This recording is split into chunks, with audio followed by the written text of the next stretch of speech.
Tonight, we're diving deep into every forgotten secret of the Kanto and Johto regions. This will be a nostalgic journey through Pokémon lore for sleep. But before we begin our journey into Pokémon lore, I want to take a moment to welcome you. Whether this is your first night here, or you've made Stellar Sleep part of your nightly routine. For those of you who've been joining us consistently, I want to thank you for being such an integral part of our channel. Be sure to share this video with someone you know who loves Pokémon. If you're falling asleep with us tonight, let me know in the comments how many nights in a row you've been here. And if this is your first night, just comment day 1. I'll be tracking our progress right alongside you. Now let's get back to the video. You close your eyes for a moment and travel back to the mid-1990s. Imagine the faint, rhythmic hum of a handheld console and the soft glow of a small unlit screen beneath the covers of your bed. For millions of us, this was the beginning of a journey that would span decades. It started with a single choice between 3 small creatures and a walk through the tall grass of Pallet Town. We thought we knew everything there was to know about the Kanto and Johto regions. We memorized the type advantages, we mapped out the caves, and we conquered the Elite Four. But as the years turned into decades, the vibrant colors of those memories began to fade, and the deeper, darker, and more mysterious layers of the Pokémon world were slowly buried under the passage of time. Tonight, we're going to unearth those secrets. We are returning to the roots of the Indigo League to explore the forgotten lore, the ancient myths, and the haunting mysteries that define the most iconic landscapes in gaming history. This is more than just a trip down memory lane.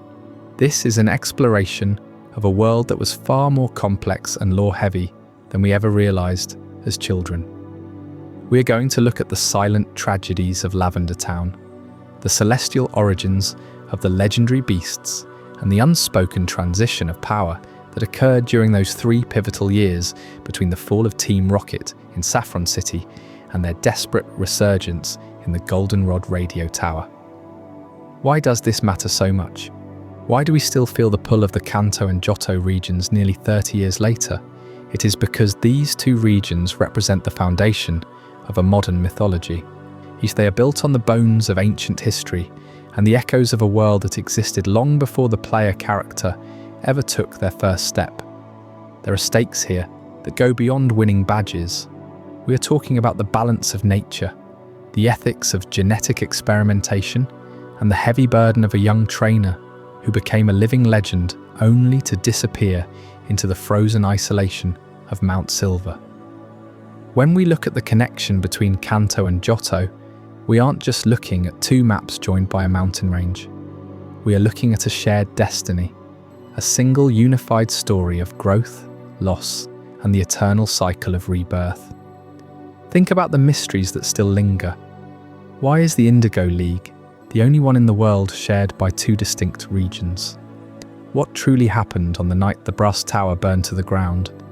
And what was the price of Ho-Oh's resurrection of the 3 nameless Pokémon who perished in the flames?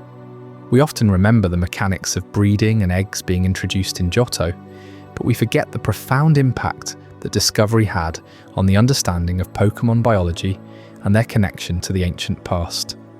We remember defeating Giovanni, but do we remember the vacuum of power he left behind, or the way his shadow continued to loom over the Johto region years after he vanished into the darkness? There are whispers of alternate timelines where the events we remember so vividly played out differently.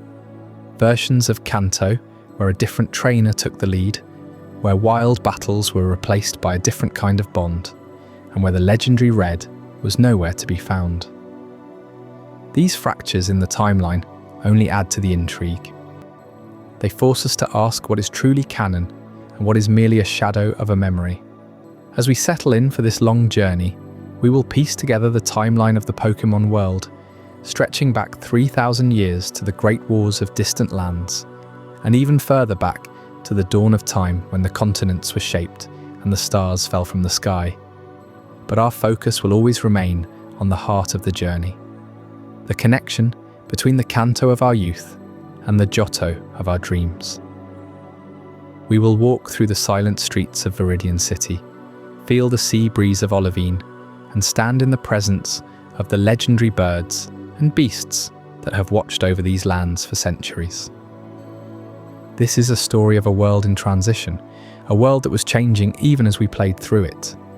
It is the story of a closed safari zone, a graveyard turned into a centre for communication, and a legendary trainer who realised that the only way to remain the best was to leave the world behind. So let the nostalgia wash over you. Let the familiar melodies of the Kanto and Johto themes play softly in the back of your mind as we delve into the archives of Pokémon history. We are going to explore every forgotten corner, from the depths of the Cerulean Cave to the highest peak of the Whirl Islands. We will uncover the secrets of the ruins of Alph and the hidden history of the Ecrotake dance hall. This is a comprehensive look at the lore that shaped our childhoods and continues to fascinate us today. As the sun sets over the Johto horizon and the moon rises over the Kanto plains, we begin our deep dive into the secrets that time forgot. We're going back to where it all started, into the very first step in the tall grass, to find the truth behind the legends. This is the ultimate journey through the lore of Kanto and Johto. Let us begin. In the sleepy hollows of Pallet Town, where wild winds whisper through knee-high grass, and the distant call of Pidgey echoes like a forgotten lullaby, a boy named Red awakens to the weight of destiny.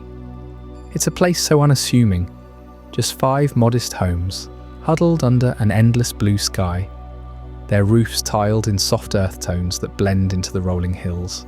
No bustling markets, no towering spires, just the faint scent of fresh dew on Route 1 and the promise of adventure lurking beyond your front door. This is where it all begins, in 1996 when Pokémon Red and Green slipped into Japan, igniting a cultural wildfire that would sweep the globe by the time Blue followed in 1998. Red, our silent protagonist, rises from his bed in that tiny upstairs room, posters of legendary birds peeling at the edges from years of imagined dreams. He's 10 years old or thereabouts, with a red cap pulled low over eyes burning with quiet determination. Professor Oak's lab waits just down the path, a squat building humming with the soft whir of pokeballs and the rustle of research notes scattered like autumn leaves. Oak, that kindly old scientist with his white coat and perpetual squint, hands you your first partner, Bulbasaur's bulb pulsing with latent life, Charmander's tail flame flickering like a hearth fire, or Squirtle's shell gleaming wet from some unseen stream. But it's not just a gift. It's the spark that propels you out of this cocoon of isolation. Pallet Town feels like the edge of the world, doesn't it? A single signpost points north to Viridian City, 8 kilometers away through endless grass where Rattata scamper and the occasional Spearow dives with a shrill cry. No shops to linger in, no neighbours spinning tales by the fireside, just your mother, waving from the porch, her voice fading as you step onto that first dirt path. This minimalist design wasn't born of laziness, it was deliberate poetry. Game Freak crafted Kanto as a vast empty canvas, where every empty route stretches your sense of solitude. Every sparse town forces you to confront the quiet vastness. You walk alone, your footsteps crunching on pixelated pebbles. The Game Boy's green glow, your only companion, under a blanket fort or nightlight. That isolation mirrors Red's inner world, a boy with no spoken lines, no diary entries, just actions that scream volumes. Why leave?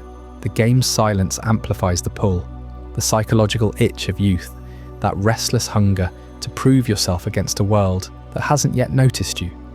Your rival, Blue, Oak's grandson, with his cocky smirk and perpetual challenge, embodies that unspoken tension.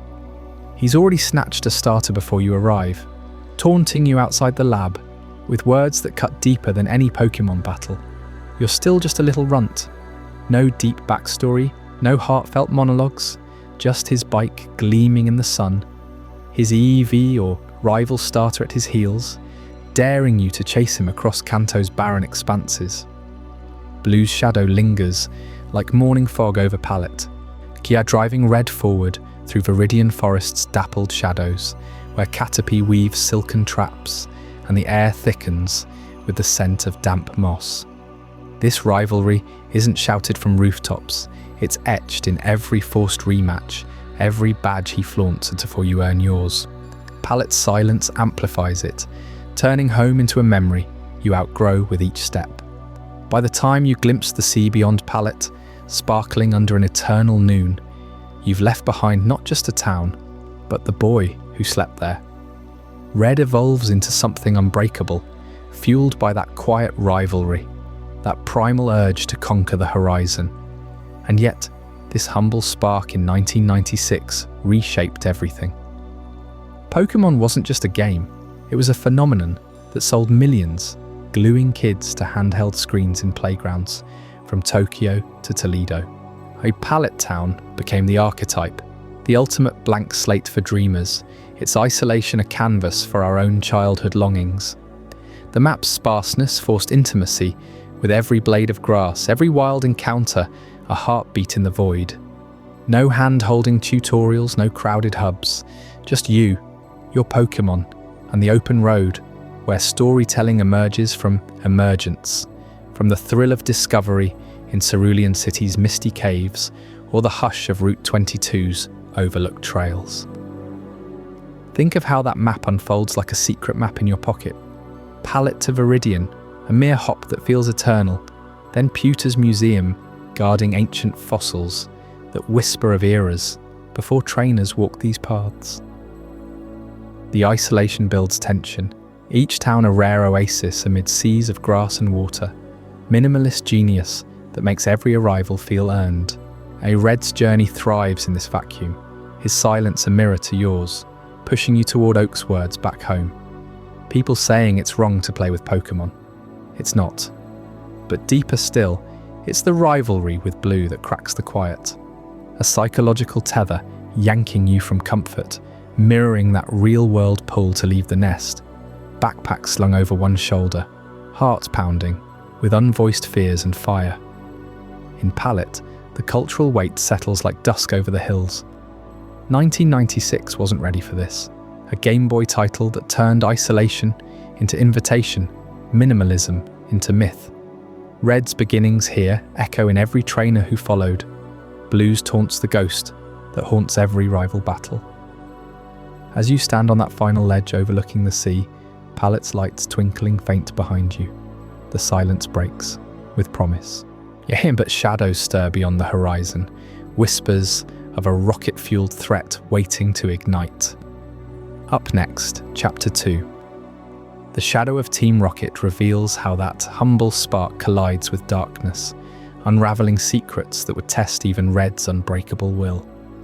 From the hushed fields of Palette Town, where Red first clutched his Pokeballs and dreamed of badges, a darker undercurrent pulled him toward Viridian City, home to the 8th gym, and its enigmatic leader, Giovanni. You know him as the stern gym leader, specializing in ground-type Pokémon, his Persian at his side, like a loyal sentinel, issuing the Earth badge only after a brutal showdown.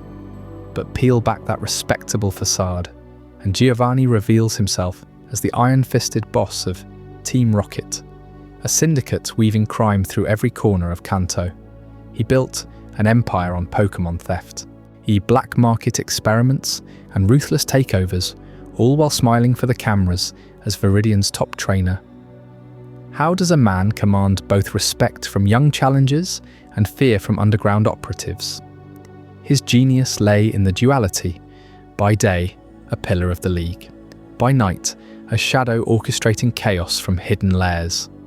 Picture the neon glow of Celadon City's game corner, alive with the clatter of slot machines and the cheers of gamblers chasing jackpots.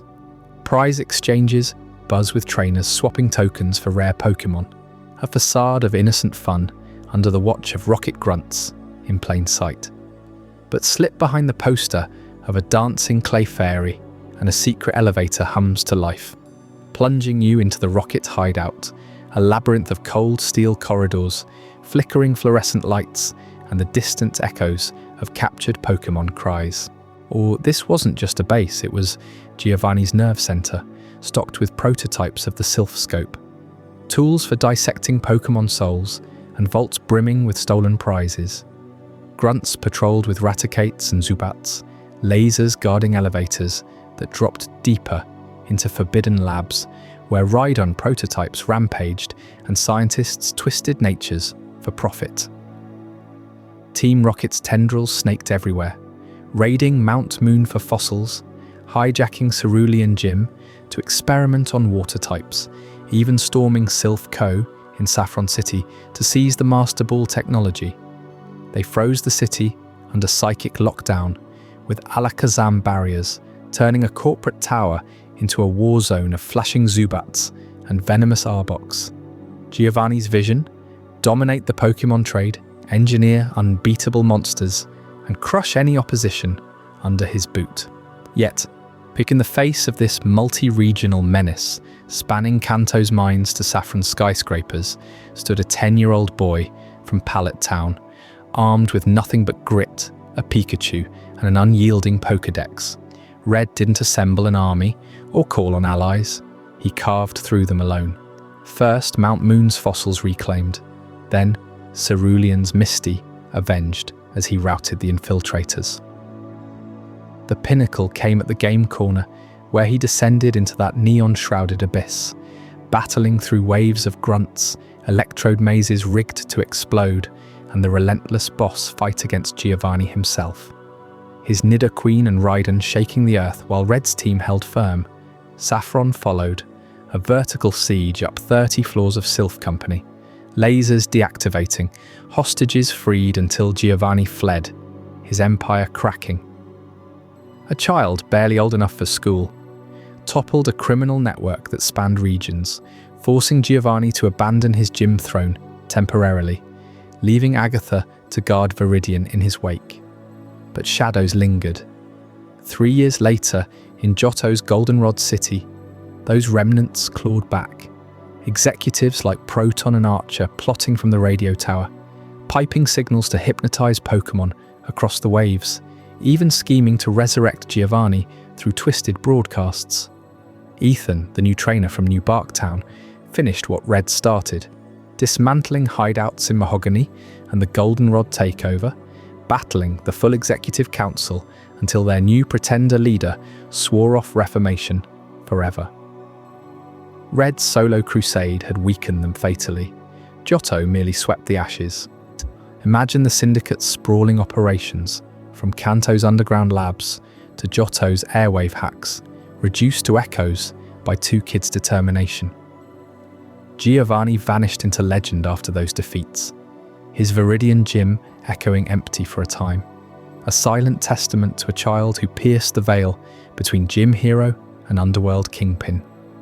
Yet as Red pressed toward Indigo Plateau, other shadows stirred in Kanto's corners, ghostly murmurs from Lavender Town's Pokémon Tower, where restless spirits and forgotten experiments whispered of a syndrome that chilled even the boldest trainers to their core. As you slip away from the neon glow of Celadon's game corner and the hidden lair beneath it, Giovanni's shadow lingers, pulling you northward toward Lavender Town. There, Team Rocket's poachers struck a blow so profound it awakened spirits that refused to rest. The Pokémon Tower looms over this quiet, purple-hued town, its 7 floors a solemn graveyard where trainers once laid their fallen companions to eternal peace. Marble ghosts drift through the fog-shrouded halls, their translucent forms murmuring laments for bonds severed too soon.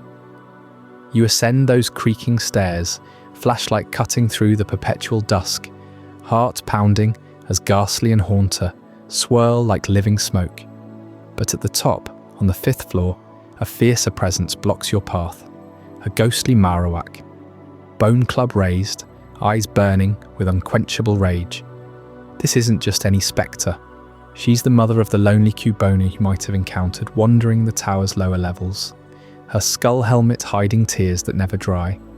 Team Rocket poachers murdered her in cold blood, stripping her skull to sell on the black market, leaving her orphaned child to grieve in eternal isolation. That ghost won't fade. You battle her, but victory brings no release. She vanishes only after you avenge her by dismantling Rocket's operations. Mr. Fuji, the kindly tower caretaker, reveals the full tragedy from his quiet home overlooking the town. He speaks of her restless soul, trapped because her killer roams free, her maternal fury a barrier between this world and whatever lies beyond. Pokémon Afterlife, you see, isn't a simple fade to black.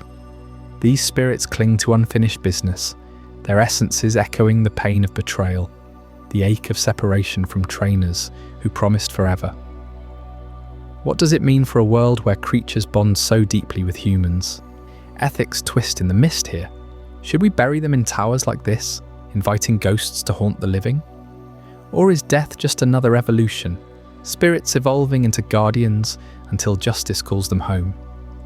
Lavender Town forces you to confront it all, the first real brush with mortality in a game built on endless adventure. No badges gleam here, no rivals taunt, just the weight of loss, raw and unfiltered. Players remember that climb like a nightmare etched in static. The music, that piercing 8-note melody warped through the Game Boy's speaker, drills into your skull. High-pitched trills mimicking a child's wail, layered over droning bass that vibrates your bones. Rumours exploded in the late 90s. The Lavender Town Syndrome, they called it. Kids playing red and blue fell ill, racked by headaches, seizures, even whispers of suicides linked to that cursed tune. Forums buzzed with tales of altered frequencies in early Japanese cartridges, sounds too shrill for young ears, driving sensitive players to despair. Skeptics dismissed it as mass hysteria, parents blaming long play sessions under dim lamplight. Nintendo investigated, tweaking the track for international releases, softening those edges that clawed at sanity. Yet the legend endures because it felt true. Lavender Town's atmosphere seeps into you, a cocktail of visual dread and auditory unease. Purple rooftops under stormy skies, the tower's silhouette piercing the horizon like a gravestone, Chansey nurses offering cryptic solace in the Pokémon Center. It's the moment Pokémon stops being cute and turns profound, whispering that not every battle ends in level-ups. By the time 3 years pass and you return as a Johto champion, the tower has transformed. No more ghosts rattling bones or spectral mothers guarding the summit. In its place rises the radio tower, a gleaming antenna piercing the clouds, broadcasting pop tunes and urgent news across the region. Team Rocket seizes it in gold and silver, their final gambit to summon Giovanni through radio waves, puppeteering executives with Persian disguised as Meowth. You storm the floors again, but now it's lasers and elevators, not ectoplasm. Progress overwriting the sacred, commerce eclipsing the cemetery. That shift haunts deeper than any ghastly. What became of those buried souls when bulldozers cleared the graves? Did they scatter into Kanto's winds, or merge into the airwaves, faint static in late-night broadcasts? The ethics sharpen. Pokémon Tower stood as a monument to their right to rest, a rare nod to the cycle of life and death in a franchise chasing eternity through revives and rare candies. Converting it to a radio tower feels like erasure, Team Rocket's corruption, tainting even the afterlife. Lavender Town lingers as the most unsettling memory because it strips the nostalgia bare. No triumphant fanfares, just the slow dread of inevitability. Partners perish, ghosts demand reckoning, and time remakes holy ground into something profane. You leave changed, glancing back at that tower-turned transmitter, wondering if Marowak's spirit still wanders unseen. But Team Rocket's ambitions didn't stop at radio signals or hidden game corners. Their boldest siege unfolded in the heart of Saffron City, at the gleaming skyscraper of Sylph Company, where the real war for Pokémon's future ignited. As the echoes of Lavender Town's restless spirits fade into the mist, Team Rocket's hunger for power pulls us northward to Saffron City, where the glittering spires of Sylph Company became the stage for their boldest gambit yet.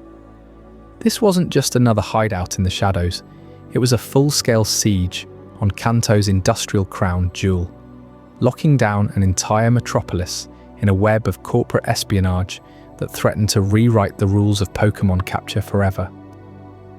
Saffron City pulsed as the beating heart of Kanto's economy, a sprawling hub where steel and innovation intertwined under the relentless sun. Factories hummed day and night, churning out Pokeballs by the thousands, while executives in crisp suits dreamed of breakthroughs that could tame even the wildest legends. Sylph Company. And towered above it all, 30 floors of glass and chrome piercing the skyline, its labs buzzing with secrets that could shift the balance of power across regions. But beneath that facade of progress lurked vulnerabilities, rivalries with other corporations, whispers of leaked prototypes, and an undercurrent of desperation to stay ahead in a world where Pokémon were both partners and prizes. Team Rocket didn't slink in through back doors here. They stormed the gates with calculated precision, their black uniforms swarming the streets like a plague of Zubats. Giovanni, ever the strategist, saw Sylph Co. not as a target for petty theft, but as the key to his empire's resurgence. By seizing the building floor by floor, they isolated Saffron, erecting barricades that turned the city into a ghost town overnight. Gyms shuttered, trainers fled, and the once bustling avenues fell silent, save for the distant cries of captured Pokémon echoing from within those fortified walls. Rockets patrolled with Raticates at their heels, enforcing a lockdown that strangled trade routes and choked the life from Kanto's central artery. What drove this madness? Deep in Sylph Company's subterranean labs, scientists had been pushing boundaries, experimenting with digital waveforms and synthetic life forms that blurred the line between flesh and code. Porygon, that enigmatic polygon of pure Delta, emerged from these shadowed chambers. A Pokémon born not of egg or evolution, but forged in the glow of flickering screens. Imagine the hum of servers, the crackle of electricity, as programmers wove pixels into sentience, creating a creature that could phase through barriers and hack realities itself. Team Rocket craved this technology, envisioning armies of virtual soldiers immune to traditional battles, deployable across Kanto's networks, to spy, sabotage, and subjugate. Yet the true prize gleamed even brighter: prototypes of the Master Ball. These weren't the standard spheres rattling in every trainer's bag. These were flawless orbs, shimmering with an otherworldly luster, engineered to ensnare any Pokémon without fail. No struggle, no escape, no mercy. Sylph's engineers had cracked the formula after years of trial and error, compressing gravitational fields into a handheld miracle. Giovanni's forces ransacked vaults for these gems, their grunts salivating over the power to bottle Lugia or Mewtwo on sight. In the siege's chaos, Rockets twisted these experiments to their will, forcing captured Pokémon into brutal tests, fusing data streams with living beings, probing the ethics of artificial dominance in ways that chilled even the hardiest lab techs. You can almost feel the tension coiling through those corridors, the air thick with ozone and fear. Elevators ground to a halt, trapping executives with snarling growlithes. Boardrooms became battlegrounds where executives hurled office chairs as improvised shields. Red, our silent protagonist, infiltrates this labyrinth alone, navigating warp panels that twist space like a funhouse nightmare, confronting Archer and his elite cadre on every landing. Each floor peels back, another layer of Rocket ambition. Prototype assembly lines guarded by venomous wheezing clouds, server rooms pulsing with half-formed Porygons glitching into existence. The siege wasn't mere conquest. It exposed Kanto's fragility, how one organization's greed could paralyze the powerhouse fueling gym challenges, league dreams, and the everyday bonds between trainers and their teams. Giovanni himself waited at the pinnacle, his Persian coiled like a sentinel in the president's office, overlooking a city bent to his whim. Here, amid shattered monitors and scattered blueprints, the true stakes crystallized.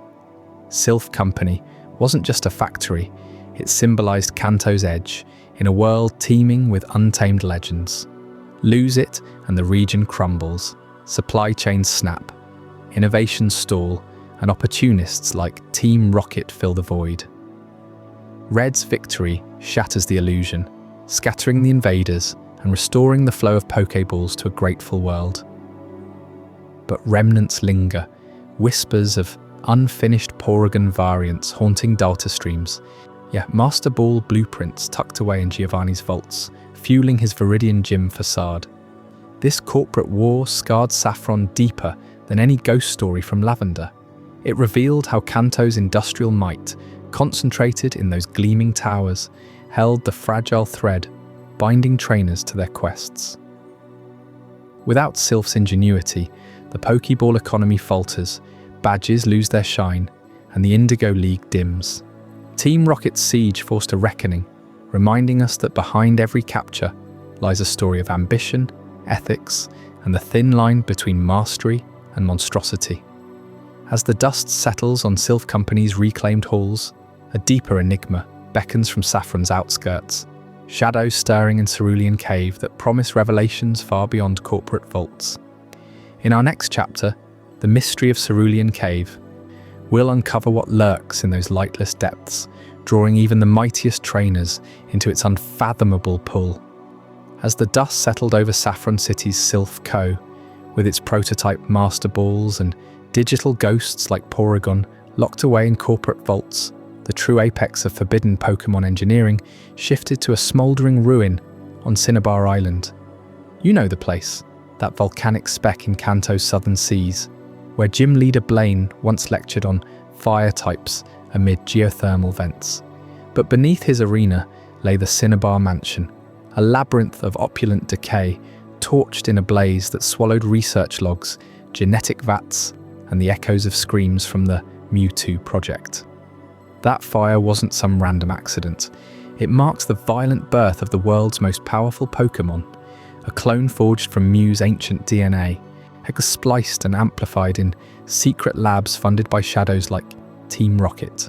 Scientists there pushed boundaries no ethical trainer would touch, infusing psychic dominance into a frame built for apocalypse. Mewtwo didn't just escape, it unleashed hell, shattering glass domes and igniting the mansion in a psychic inferno that left charred skeletons of machinery twisted like forgotten fossils. Blaine himself barely survived, his gym rebuilt atop the ashes, but the real cost lingered in the data that vanished, blueprints for godlike power, now reduced to ash drifting on salty winds. What happened next chills the spine of any veteran trainer. This unparalleled creation, capable of leveling mountains or bending minds with a thought, didn't rampage across Kanto.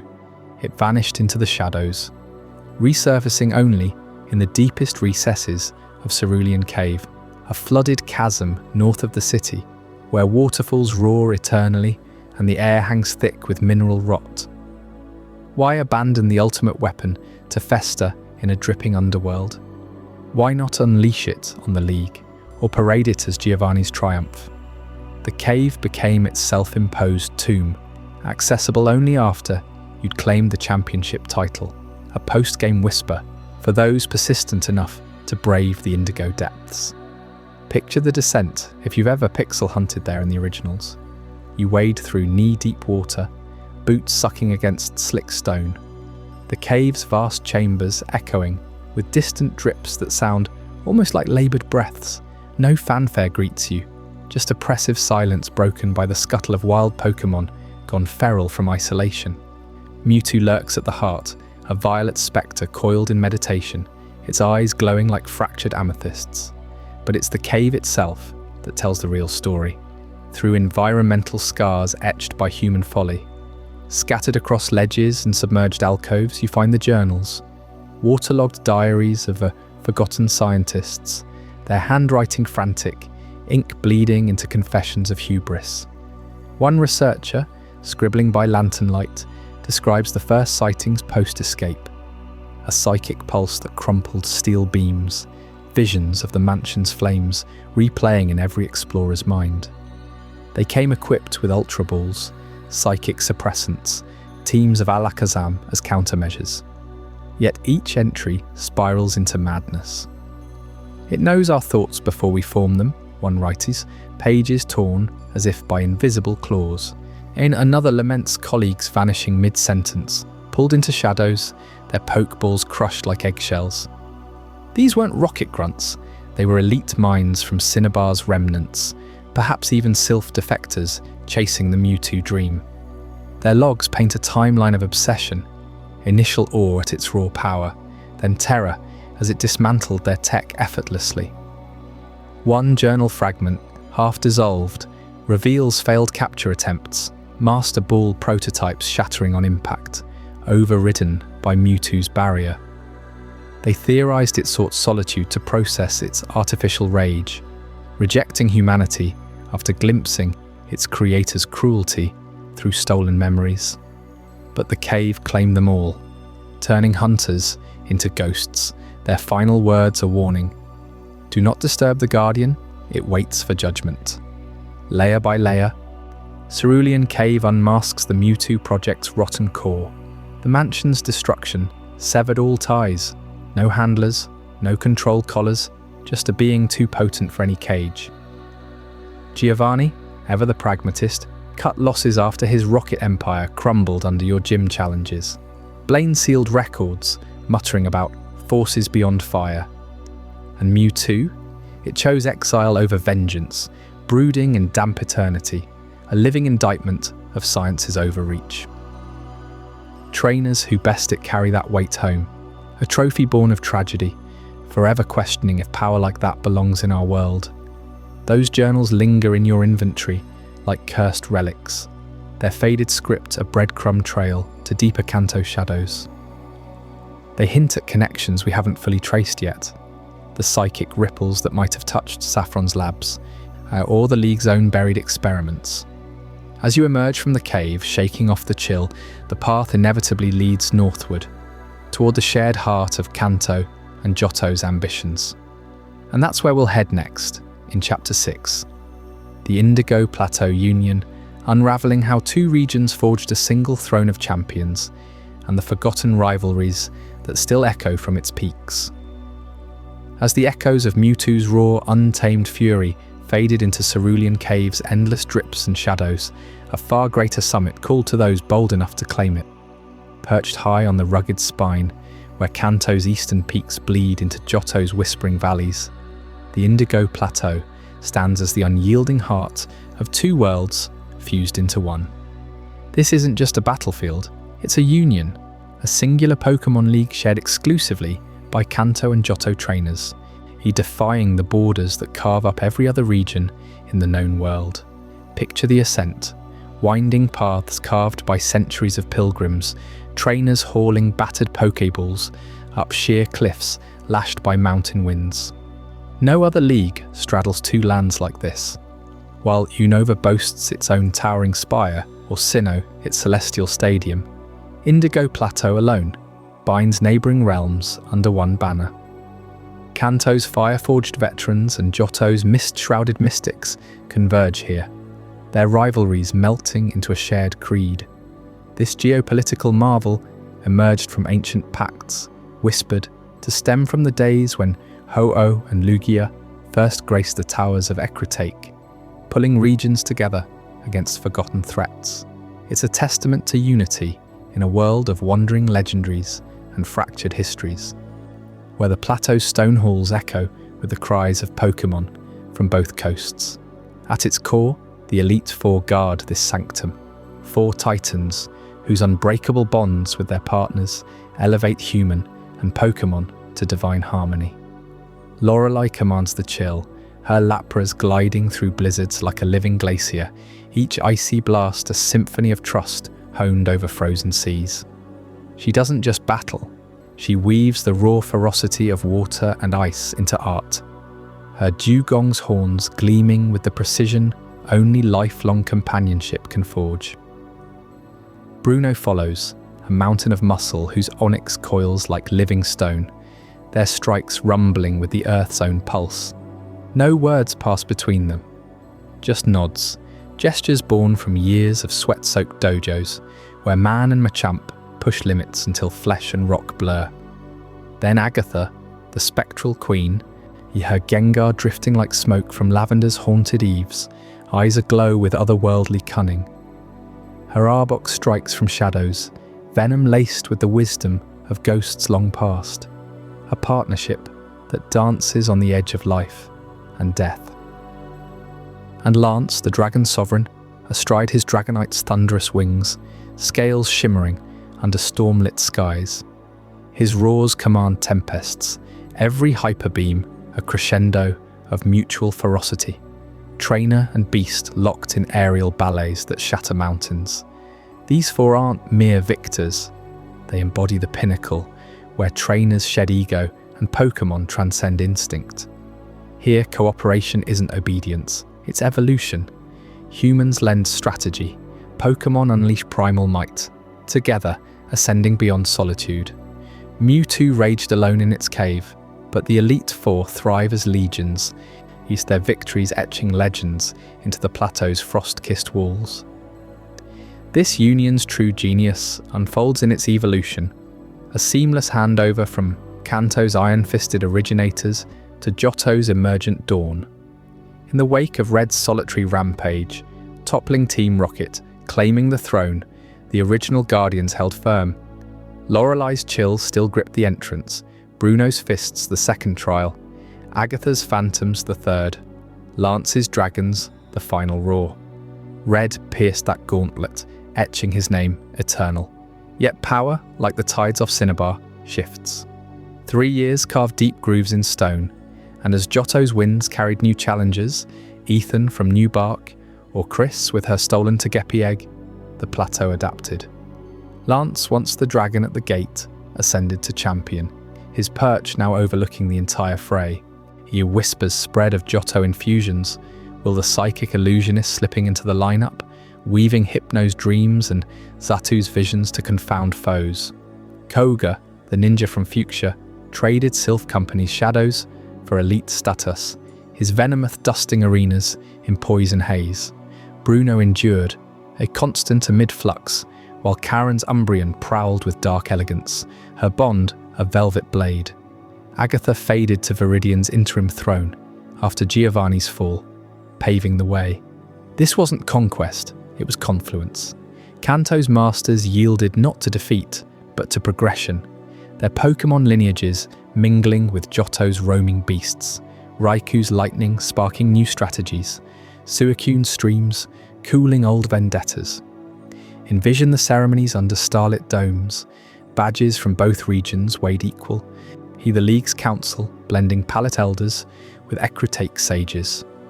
Trainers who conquer here don't just win, they bridge worlds, their victory laps circling lakes where Goldeen from Kanto schools dart with Johto's Corsola. The Elite Four's reformation symbolised this peak cooperation's endurance, each member a vessel for their Pokémon soul, pushing challengers to mirror that unity. Red himself, the silent apex, withdrew to Mount Silver's pinnacle, his Pikachu spark a distant beacon, yielding the stage yet haunting every climb.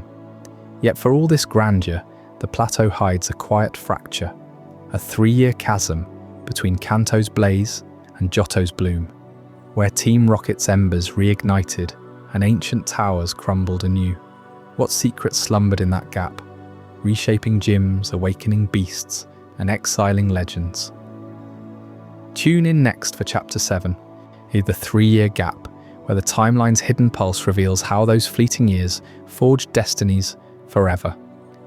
While the Elite Four stood as the pinnacle of trainer ambition, uniting Kanto and Johto under one indigo banner, their shadows stretched far beyond that fateful summit. What unfolded in the quiet years after Red's championship victory reshaped the very ground beneath your feet, turning a region of hard-won triumphs into a place of subtle decay and bold reinvention. 3 years passed, 3 years of silence from the Viridian Gym, where Giovanni's throne gathered dust and whispers of volcanic fury echoed from distant islands. Giovanni, the indomitable force behind Team Rocket's empire, simply vanished. You remember him towering in that final gym battle, his Raiden shaking the earth as if to reclaim his lost pride. Defeated not just in combat, but exposed, his criminal web unravelled from Mount Moon's shadowed caves to the gleaming heights of Sylph Company. He abandoned Viridian City without a trace. No farewell address to the League, no public reckoning. The gym's doors creaked open to an empty arena, its trophy wall mocking the absence of its master. Trainers who once lined up for his earth-shaking badge found only echoes, the air thick with the scent of stale ambition and faded glory. In his wake, Agatha stepped forward from the Elite Four's ghostly ranks. The Lavender Town medium, with her cadre of spectral Gengar drifting like fog, took temporary command. She held the fort with an iron grip, wrapped in mourning veils. Her battles a haunting reminder that power in Kanto could shift as unpredictably as a ghastly through walls. But even Agatha's tenure was fleeting, a bridge between tyrants and rivals. Enter Blue, the brash prodigy from Pallet Town, your eternal rival in those pixelated days of youth. Once chasing Red's heels across every route and ridge, he returned a changed man, hardened by losses, tempered by the road. By the time those 3 years had etched new lines on Kanto's map, Blue claimed Viridian Gym as his own. No fanfare, just quiet resolve. His team evolved through relentless grinding, now challenged newcomers with a ferocity born of unfinished business. Walk those polished floors today, and you'd hear his voice cutting through the tension. A gym leader who earned his badge case not through inheritance or intimidation, but through the sweat of outpacing legends. Blue's rise sealed Giovanni's era, transforming the gym from a criminal lair into a proving ground where earth met intellect, his Alakazam slicing through boulders as if avenging old slights. Yet questions lingered. Had Giovanni truly fled to Johto's shadows, plotting from afar, or dissolved into the ether like one of Agatha's ghosts? Kanto itself seemed to breathe differently in that interlude, its landscape twisting under forces both natural and human. Take Cinnabar Island, that fiery speck adrift in the southern seas. The volcano at its heart, long dormant under Blaine's watchful riddles, stirred to life with a rumble that trainers felt in their bones. Eruptions scarred the shores, ash blanketing the Pokémon lab where Mewtwo's creators once toiled.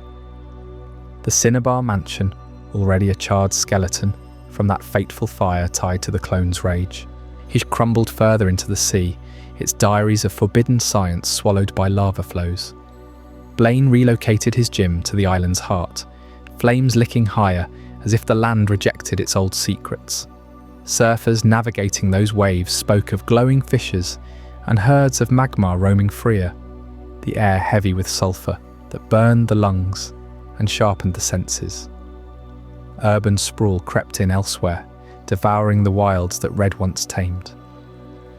Saffron City expanded its skyline, Sylph Company rising taller from the siege's rubble, its towers now humming with Master Ball production and Porygon prototypes gliding through corridors. Fuchsia City's Safari Zone, that vast preserve of rare captures, shuttered its gates forever. Baoba, the warden with his net and endless enthusiasm, packed up for Johto's plains, leaving overgrown paddocks where Tauros stampeded unchecked. Lavender Town's silhouette shifted too, the Pokémon Tower's spire yielding to a radio tower's broadcast mast, its signal carrying Team Rocket's defeated echoes across the waves. Routes widened under construction crews, bridges reinforced over churning waters, and Pallet Town's wind-swept fields gave way to new labs. Professor Oak's domain, pulsing with fresh research on breeding and evolutions unimagined in Red's time. These changes weren't mere backdrop. They whispered of a region healing and hardening. Volcanic rebirth scorched away Rocket's hidden bases, while city lights pushed back the night. illuminating paths to a shared league that now beckoned Johto's youth. Red, the silent champion, had already slipped away toward Mount Silver's peaks, and his Pikachu a faint silhouette against eternal snows. Giovanni's disappearance fueled rumours. Some said he lurked in Celadon's shadows, others that Johto's radio waves hid his voice. Blue's gym became the new heartbeat, drawing trainers eager to test against the rival who almost was. Nature reclaimed fringes, Vermilion's coastlines eroded by storms, Viridian forest thickening with unseen bug types, while humanity etched permanence into stone and steel. As Kanto settled into this uneasy evolution, eyes turned eastward, where fresh starters awaited in a town kissed by sea breezes. But those winds carried more than change. They hinted at resurgent shadows crossing borders, pulling us toward New Bark Town and the winds of change in our next chapter.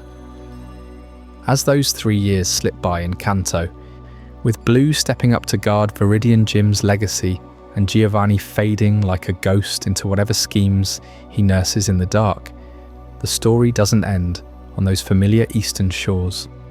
It drifts westward on gentle currents, carried by the sea that binds the regions, to a place where the world feels alive with whispers of the past.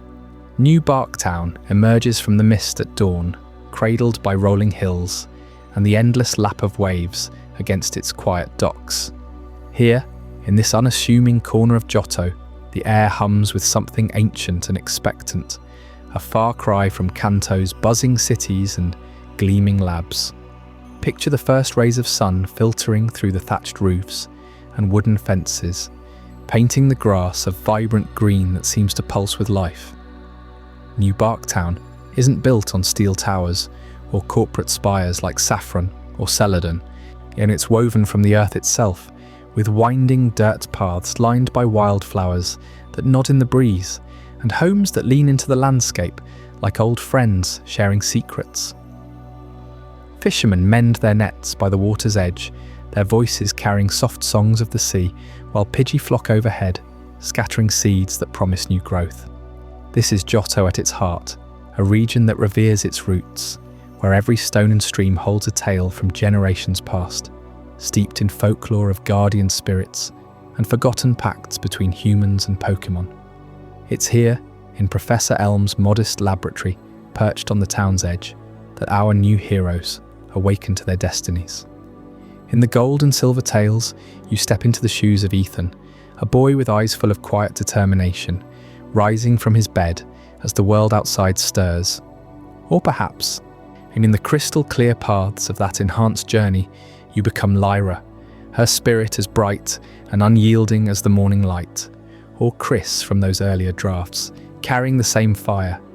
These protagonists aren't the silent prodigies of Pallet Town. They're woven into a tapestry of community, bidding farewell to mothers who press bentos into their hands, filled with the scents of rice and simmered tomato berries. Elm, with his rumpled coat and glasses perpetually askew, greets you at his door, his voice warm with the weight of tradition. He's no distant oak handing out Pokédexes from afar. He's a neighbour, a mentor whose lab buzzes with the soft whirs of breeding machines, hinting at Johto's gentle innovations. Elm leads you inside, where 3 Pokéballs gleam on a table like treasures unearthed from legend. Chikorita, the leafy guardian with a bay-leaf crown that sways like a druid's cloak, embodies the verdant heart of Johto's forests. Cyndaquil, its back flickering with embryonic flames, recalls the hearths of ancient villages where fire was both friend and fierce protector. And Totodile, jaws snapping with playful ferocity, mirrors the wild rivers that carve Johto's valleys, full of untamed joy. You reach out, feeling the warmth of that choice settle in your palm, the bond igniting in an instant, a starter not just chosen but fated, marking the moment you step from childhood's shelter into the winds of change. But peace shatters like fragile glass. The door bursts open, and in storm's silver, a figure cloaked in red like spilled blood against the dawn. His eyes burn with a hunger that's equal parts envy and defiance, hair wild as a storm cloud. Without a word, he snatches one of the remaining Pokeballs, your rival's pick mirroring your own. Totodile's growl, or Chikorita's rustle, or Cyndaquil's spark echoing in the chaos. Elm cries out, clutching his side as Silver shoves past, his stolen Pokémon already bursting free in a flash of light. This isn't some playground scuffle, it's the birth of a rivalry forged in theft and shadowed motives.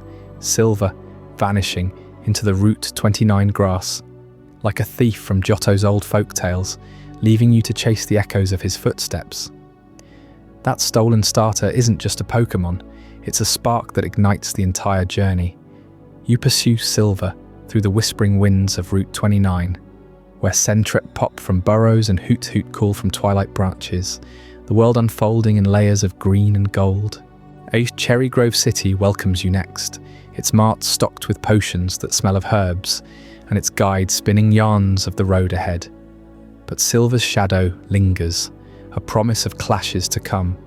His Cyndaquil, or whatever he claimed, evolving into a force that mirrors your own growth, pushing you toward gyms and legends.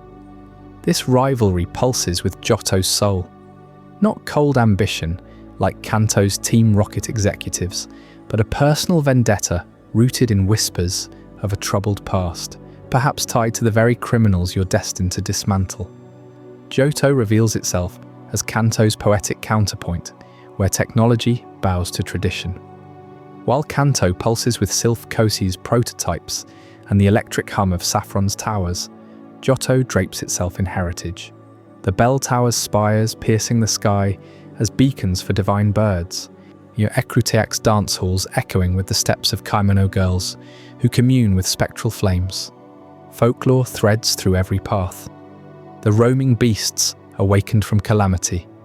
The Togepi egg that Silver himself will steal later from Elm's care, introducing the miracle of breeding to a world that once knew only wild captures.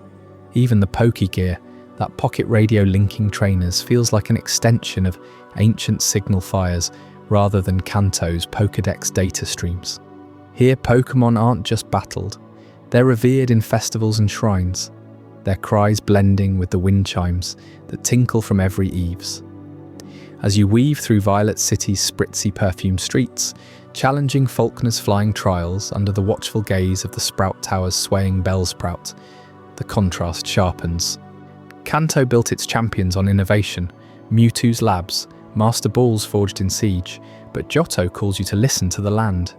The winds carry tales of Ho-Oh's rainbow wings mending a world torn by fire, of Lugia diving through silver depths to balance the seas.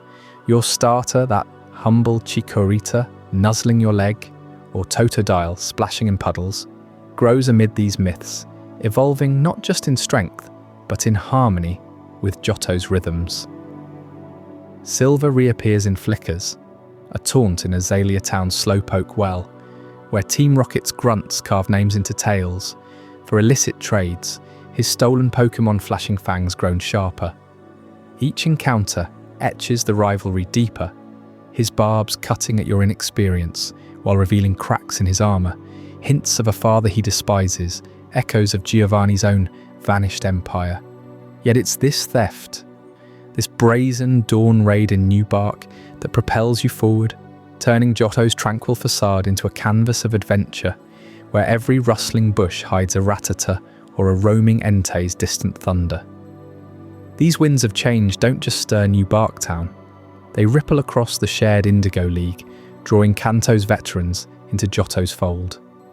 Lance awaits as champion, his dragon roars shaking the plateau, but first, 16 badges beckon.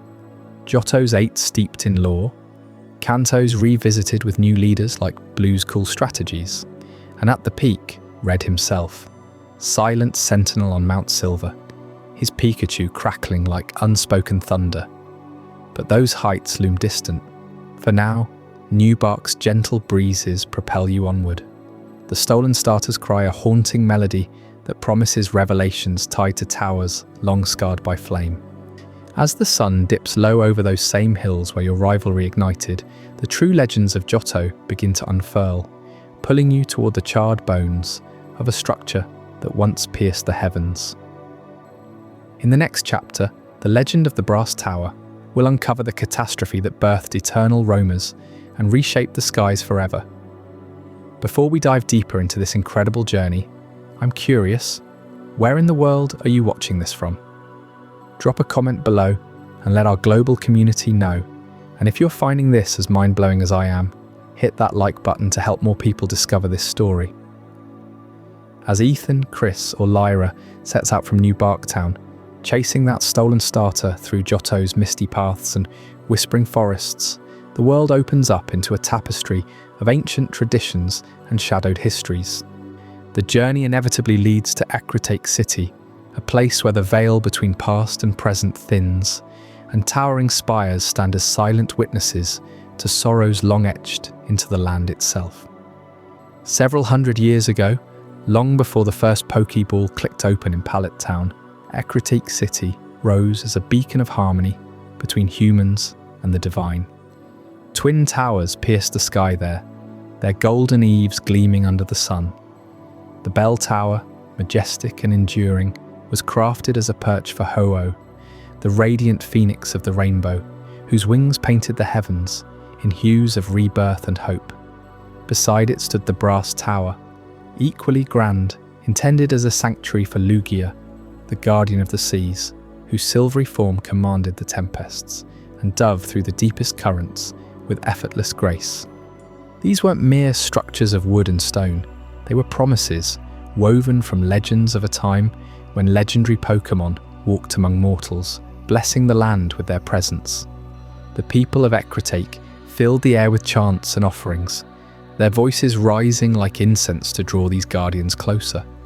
Ho-Oh would circle the peaks at dawn, trails of iridescent feathers drifting down like lucky charms, while Lugia surfaced from hidden depths, its psychic roar echoing as a lullaby over the waves. The towers hummed with life, pilgrims gathered at their bases, Pokémon nested in the rafters, and the city's dance halls pulsed with rituals honouring this sacred bond. You can almost feel the warmth of those days, the scent of cherry blossoms mingling with sea salt carried on the wind, a fragile peace holding the region in its gentle embrace. But harmony in the Pokémon world often flickers like a candle in a storm. One fateful night, tragedy struck without mercy. A lightning bolt, or perhaps some darker force, accounts whisper of human folly, or a rift in the natural order, ignited the Brass Tower. Flames erupted from its core, devouring the intricate carvings and lacquered beams in a roaring inferno that lit the night sky blood red. The blaze spread with unnatural fury, consuming everything in its path. Screams pierced the darkness as the structure groaned and buckled, its brass fittings melting into molten rivers that snaked down the streets. Inside, 3 nameless Pokémon, humble beasts who had sought shelter in the tower's heights, perished in the conflagration. No one knows their true forms.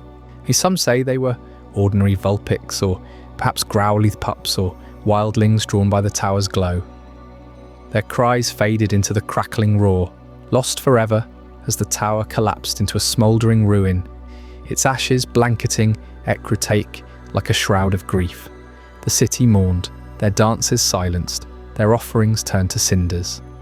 The once vibrant perch for Lugia now stood as the burned tower, a blackened scar against the horizon, whispering warnings of hubris and loss.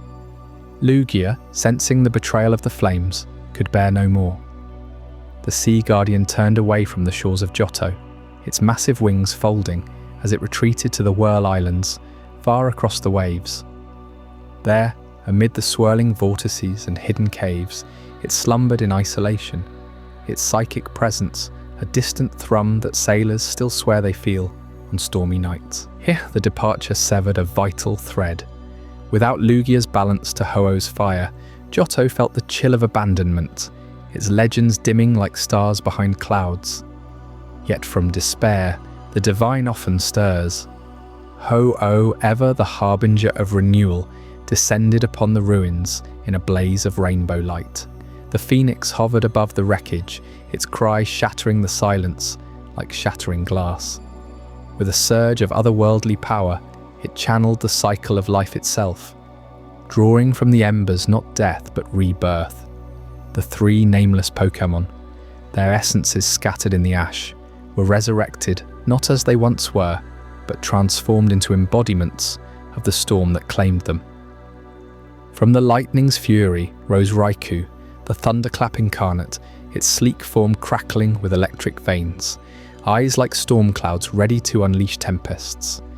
Entei emerged from the volcanic heart of the blaze, a lion of molten fury, its mane flowing like living lava, paws scorching the earth with every bound. And Suicune, born from the purifying rains that followed, glided forth as the north winds whisper, its crystalline body shimmering with auroral grace, cleansing the tainted air with each majestic stride. These legendary beasts, the trio of elemental might, now roam Johto's wilds as eternal guardians. Their forms a testament to Ho-Oh's mercy. They dash across plains and peaks, elusive shadows that trainers glimpse only in fleeting bursts of speed and power. Raikou's thunder shakes the mountains, Entei's heat warps the air, Suicune's chill trail leaves frost-kissed meadows in its wake. In the games, as you tread the ashes of the burned tower yourself, their legend pulses through the stone, or a reminder that even in ruin, new legends ignite. Ecrutique's dance hall still echoes with tales of that night, its kimono girls preserving the rituals in fluid motions that mimic the beast's grace. The bell tower endures, Ho-Oh occasionally gracing its heights in crystals-enhanced skies, while the burned tower lures the bold to its depths, where ghosts linger and echoes of fire persist. This cataclysm reshaped Johto's soul, binding the region's fate to these reborn wanderers, their presence a bridge from ancient tragedy to the trainer's path. And as those beasts begin their endless vigil across the land, their thunderous steps drawing ever closer to wandering heroes like you. Join me next for Chapter 10, The Roaming Beasts, where we'll chase their lightning trails and uncover why they forever evade capture. From the ashes of that catastrophic blaze in the brass tower, 3 ordinary Pokémon perished, their lives claimed by the relentless flames and collapsing timbers. Yet Ho-Oh, the majestic rainbow Pokémon perched high above in the untouched bell tower, could not bear to let their spirits fade into oblivion. With a surge of divine rainbow energy, it breathed new life into them, resurrecting the trio not as they once were, but transformed into eternal guardians of nature's raw fury. These were no mere beasts, they became the roaming legends, Raikou, Entei, and Suicune, embodiments of thunder, fire, and water, forever bound to wander the lands of Johto. Raikou emerged first, a sleek saber-tooth streaking across the storm-swept plains like living lightning. Picture the sky splitting open above the grasslands, bolts of electric fury dancing in its wake as thunder cracks the night. This is the Thunder Pokémon, its golden fur crackling with static, eyes glowing with the untamed power of every storm that ever raged over Johto's vast roots. Born from the fire's chaos, Raikou channels the explosive energy of thunderclaps, its body a perpetual storm cloud on pause. It races endlessly, leaving trails of ionized air that spark and hiss long after it's gone. A reminder that nature's electricity demands freedom, unbound by human paths or cities. Trainers speak in hushed tones of chasing its silhouette during tempests, only for it to vanish into the horizon, elusive as a flash in the dark. Then came Entei, the volcanic Pokémon, bursting forth with the Inferno's heart still blazing within. Its mane roars like molten lava, the crimson fur rippling with heat waves that scorch the earth beneath its stride. Entei embodies fire's primal hunger, the kind that devours forests and forges mountains from cooling rock. You can almost feel the ground tremble as it bounds through Johto's rugged trails, exhaling embers that ignite dry grass in its passing. Legends whisper that where Entei treads, the soil rejuvenates, infused with volcanic minerals that birth new life from destruction. It's the wild blaze personified, roaming without cease, drawn to places scarred by flame, ensuring that fire's cycle, destroy and renew, never breaks. Suicune, the last to awaken, rose as the Aurora Pokémon, a vision of crystalline purity gliding on wings of mist. Unlike its siblings, Suicune carries the essence of water, not in raging torrents, but in gentle, healing cascades. Its body shimmers like fresh fallen snow under moonlight, a ribbon of rainbow crest flowing behind as it summons the north wind to purify tainted rivers and lakes. From the fire's impurity, Suicune became nature's cleanser, its presence turning polluted streams crystal clear, restoring balance wherever humanity's greed has fouled the waters. It moves with ethereal grace, leaving no footprints, only the faint scent of rain on the breeze, a guardian who mends what others tear asunder. These three roam Johto's expanse post-victory, materializing randomly on routes and roads, vanishing before you can draw breath. Their legend mirrors the wild heart of the region itself, untamed, unpredictable, a test of patience for any trainer bold enough to pursue. You might spot Raiku's electric blur near the cliffs of Route 27, or hear Entei's distant roar echoing from the peaks of Route 26. Suicune, though, favours the quieter paths, often glimpsed near Bill's lighthouse or the Tin Tower's shadow. Catching them demands cunning, the flicker of a repel to keep lesser Pokémon at bay, the pulse of a radio signal tuned just right, or the quiet resolve to track their phantom appearances across the map. Yet even in capture, they retain their freedom spirit, breaking loose more fiercely than any common wild encounter. What sets Suicune apart, drawing it from the shadows while Raikou and Entei shun all bonds, lies in its discerning soul. In the tales of Crystal's enhanced saga, Suicune doesn't merely roam, it observes. It tests the hearts of trainers, appearing in visions atop cliffs overlooking the sea, judging purity amid the waves' crash. Only one whose spirit echoes its own quest for cleanliness earns its gaze. Choose the path of righteousness. Thwart Team Rocket's schemes without needless cruelty. Befriend the lost Slowpoke on Route 31. Aid the Kimono girls in a Krutech, and Suicune reveals itself fully. It follows you then, a shimmering escort from Burned Tower to the distant shores of Route 40. Then onward to the Whirl Island's depths. Why this one among the trio? Because Suicune senses the trainer destined to safeguard Johto's waters, a chosen wanderer whose pure intent mirrors its own eternal vigilance. Raikou and Entei, fiercer in their elements, demand conquest through sheer will. Suicune seeks alliance, a bond forged not in battle, but in harmony. This ancient legacy ties back to Ecruteak's deepest roots, where the Kimono girls weave their dances like threads from the tower's forgotten era. These priestesses, clad in flowing silks of red, pink, yellow, green, blue, and white, preserve rituals born several hundred years past when bell and brass towers stood as twin sentinels for Ho-Oh and Lugia. Their performances aren't mere spectacle. They summon echoes of the legendary bird's presence, flutes trilling melodies that once called rainbow wings and silver dives from the heavens. In Crystal's unfolding mystery, the Kimono girls guard the clear bell, a relic pulsing with Ho-Oh's light, and their bond extends to the beasts. Each sister tends an evolution, evolutions mirroring elemental purity, fiery Flareon for Entei's blaze, thunderous Jolteon for Raikou's storm, watery Vaporeon for Suicune's cascade.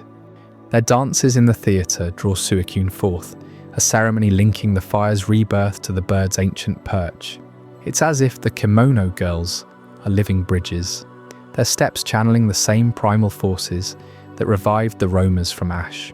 Through foggy mornings on Route 36 or starlit nights by the dance theatre, the beast's presence lingers, a reminder that Johto pulses with legends just beyond sight. Ethan, Chris, or Lyra, fresh from Newbark's gentle winds, inherit this chase, a rite that binds the 3-year shadow of Kanto's triumphs to Johto's reborn myths. Red himself, atop Mount Silver's silent throne, might envy such elusive quarry, for these roamers defy even champions. As the roamers fade into the mist once more, their paths lead us toward enigmas etched in stone, where time itself unravels beneath Johto's surface, or deeper secrets await in the ruins of Alf. Those labyrinthine chambers humming with puzzles that whisper of worlds long buried. What forgotten script hides there, pulling at the threads of reality?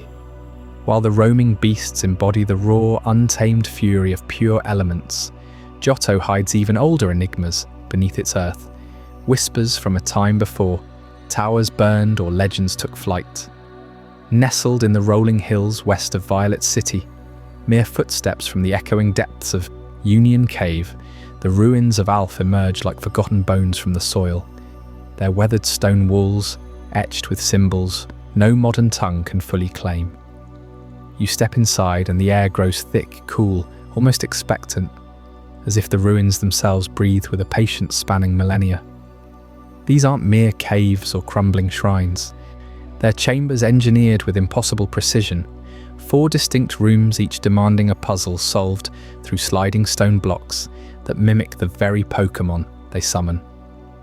Align the pillars just so, and the floor trembles, cracks widening to reveal hidden altars where clusters of unknown suddenly materialize, their single glaring eyes fixed on you, bodies twisting into the shapes of ancient letters.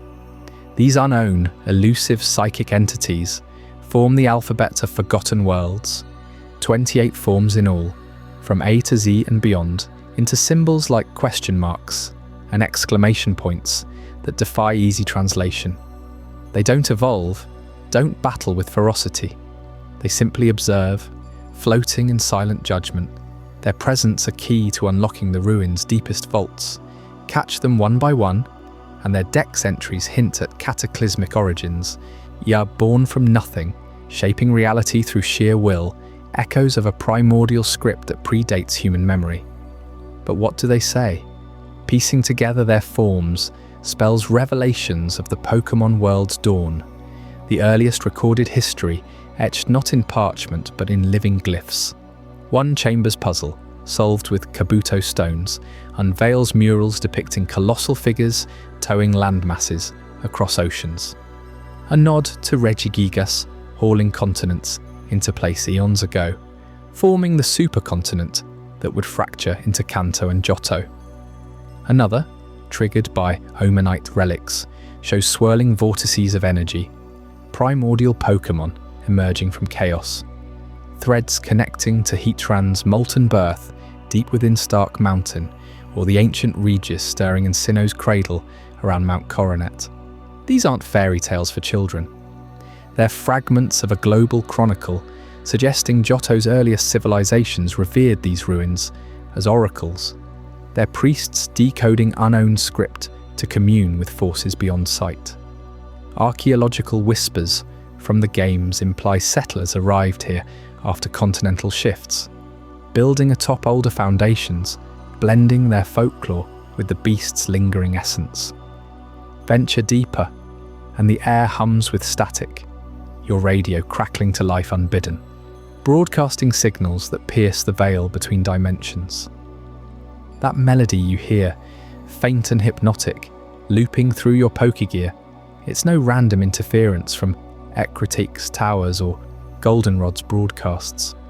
Tuned to the right frequency, and the ruins of Alf transmit a specific tune, eerie and otherworldly, identical to the warped lullaby echoing in the distortion world, yea, Giratina's fractured realm. Why? Because these ruins serve as a nexus, a thin spot in reality where radio waves bleed through from parallel planes, carrying harmonics from Hisui's ancient rift, or the Galaxy Team's celestial clashes. In Heart Gold and Soul Silver, this signal intensifies near the Solacean ruins in Sinnoh, linking Johto's Alf directly to those labyrinthine walls crawling with unknown, where the full alphabet converges. It's as if the ruins broadcast a beacon, calling to their kin across regions, a dimensional Morse code hinting at invasions past. Like Eternatus's cataclysmic crash 20,000 years ago in Galar, seeding Gigantamax energies that rippled worldwide.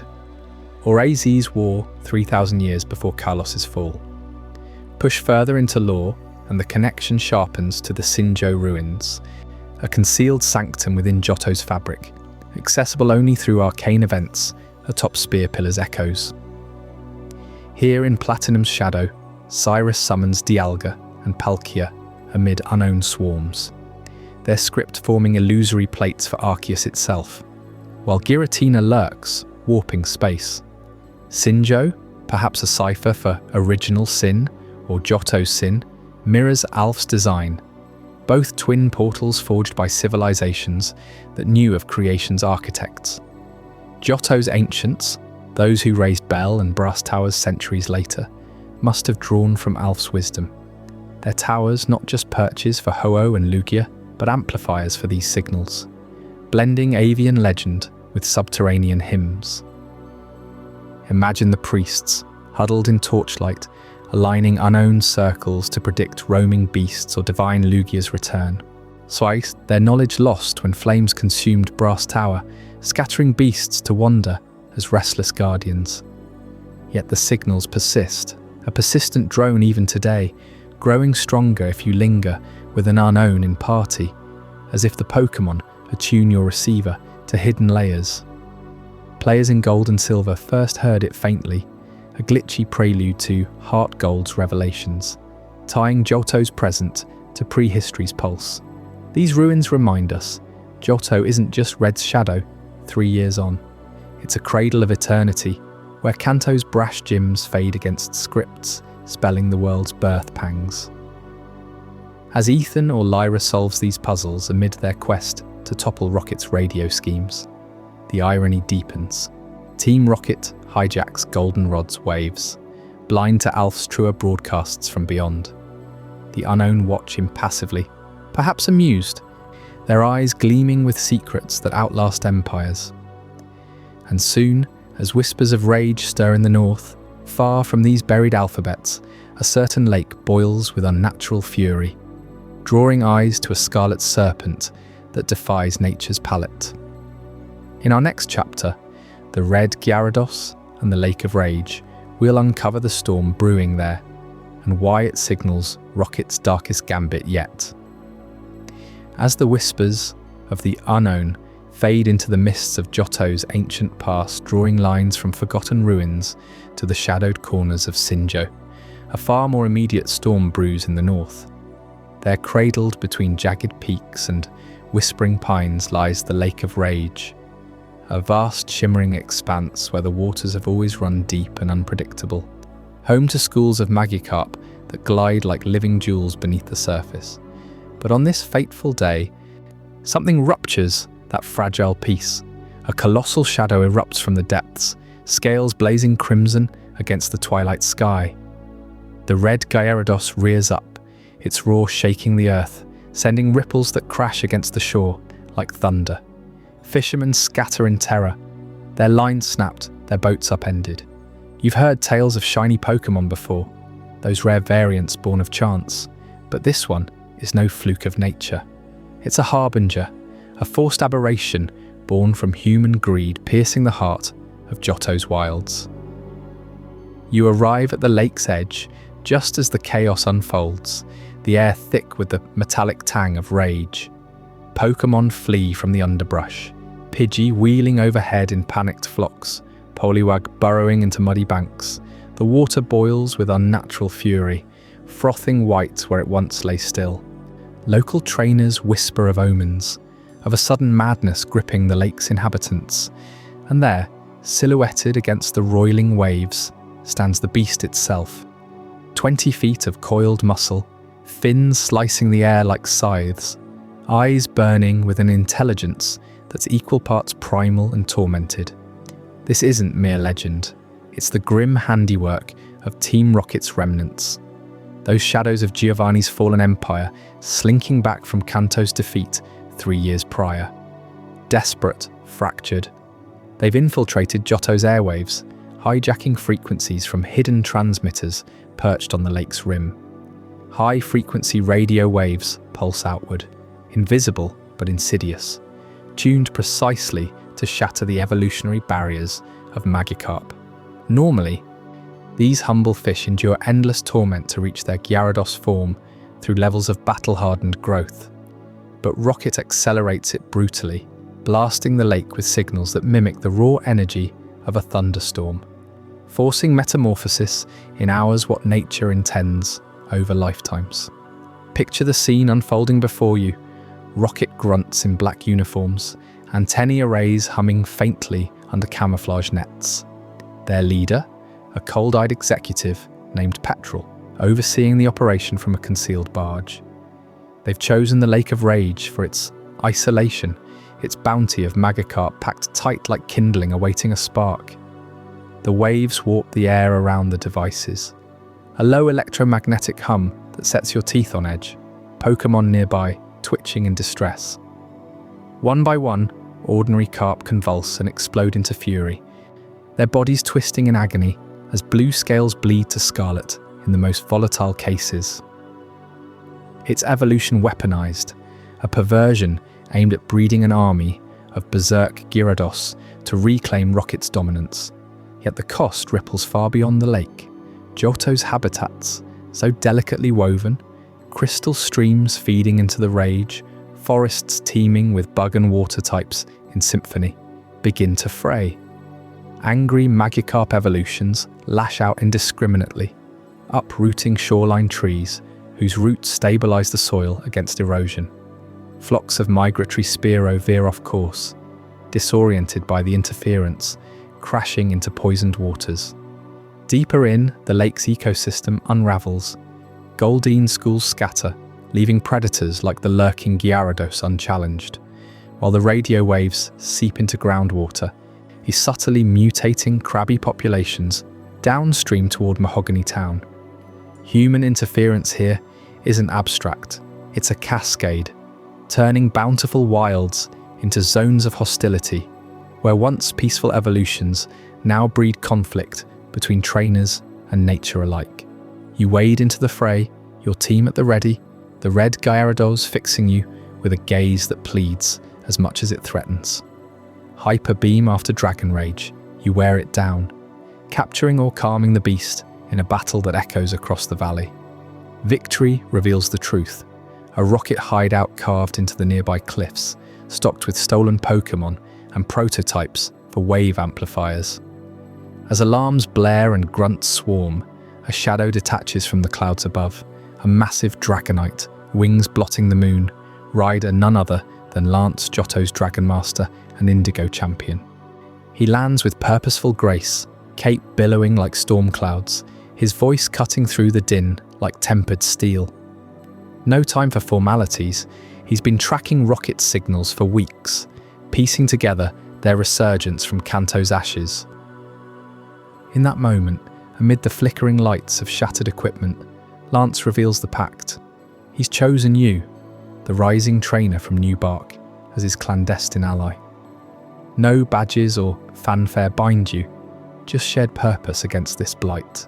Together, you dismantle the outpost, smashing transmitters that spark and die in acrid smoke, freeing caged Pokémon that bolt into the night with grateful cries. Lance's Dragonite mega kicks through reinforced doors, while you navigate the labyrinth of labs, uncovering logs of failed experiments. Rattata driven feral, Zubats blinded by overload. The champion confides in you alone. Rocket's true aim stretches beyond the lake, toward towers and cities where their signals can blanket Johto. He vanishes as swiftly as he came, leaving you with a dragon scale and a vow of silence, your paths destined to cross again in shadows unseen. The lake quiets by dawn, the red Gyarados' silhouette fading into legend. A reminder that nature's fury, once provoked, lingers long after the meddlers flee. Johto's wounds heal slowly, Magikarp repopulating in wary clusters, the waters reclaiming their glassy calm, but the scars warn of deeper incursions. Rocket's desperation has only sharpened their blades, pointing toward the heart of communication itself. And as the sun crests the peaks, Casting golden light over the now serene lake of rage, whispers reach you of chaos brewing in Goldenrod City. All up next, Chapter 13, the fall of the Goldenrod Radio Tower, where Team Rocket's signal finally strikes its deadly core. Those insidious radio waves pulsing from the Lake of Rage weren't just an experiment in forced evolution. They were the opening salvo in Team Rocket's most desperate gambit yet, aimed straight at the heart of Johto's communication nexus. Goldenrod City, with its gleaming radio tower piercing the skyline like a beacon of modernity, became their fortress of last resort. Picture the chaos unfolding there. Grunts swarming the lobby, barricading doors with stolen equipment. Their black uniforms stark against the sterile white floors as alarms wailed through the corridors. You arrive, your team battle-hardened from the lakeside skirmishes, only to find the tower transformed into a labyrinth of locked doors and shadowed ambushes. Elevator shafts hum with tension, each floor a gauntlet guarded by Rocket executives who once whispered ambitions under Giovanni's shadow.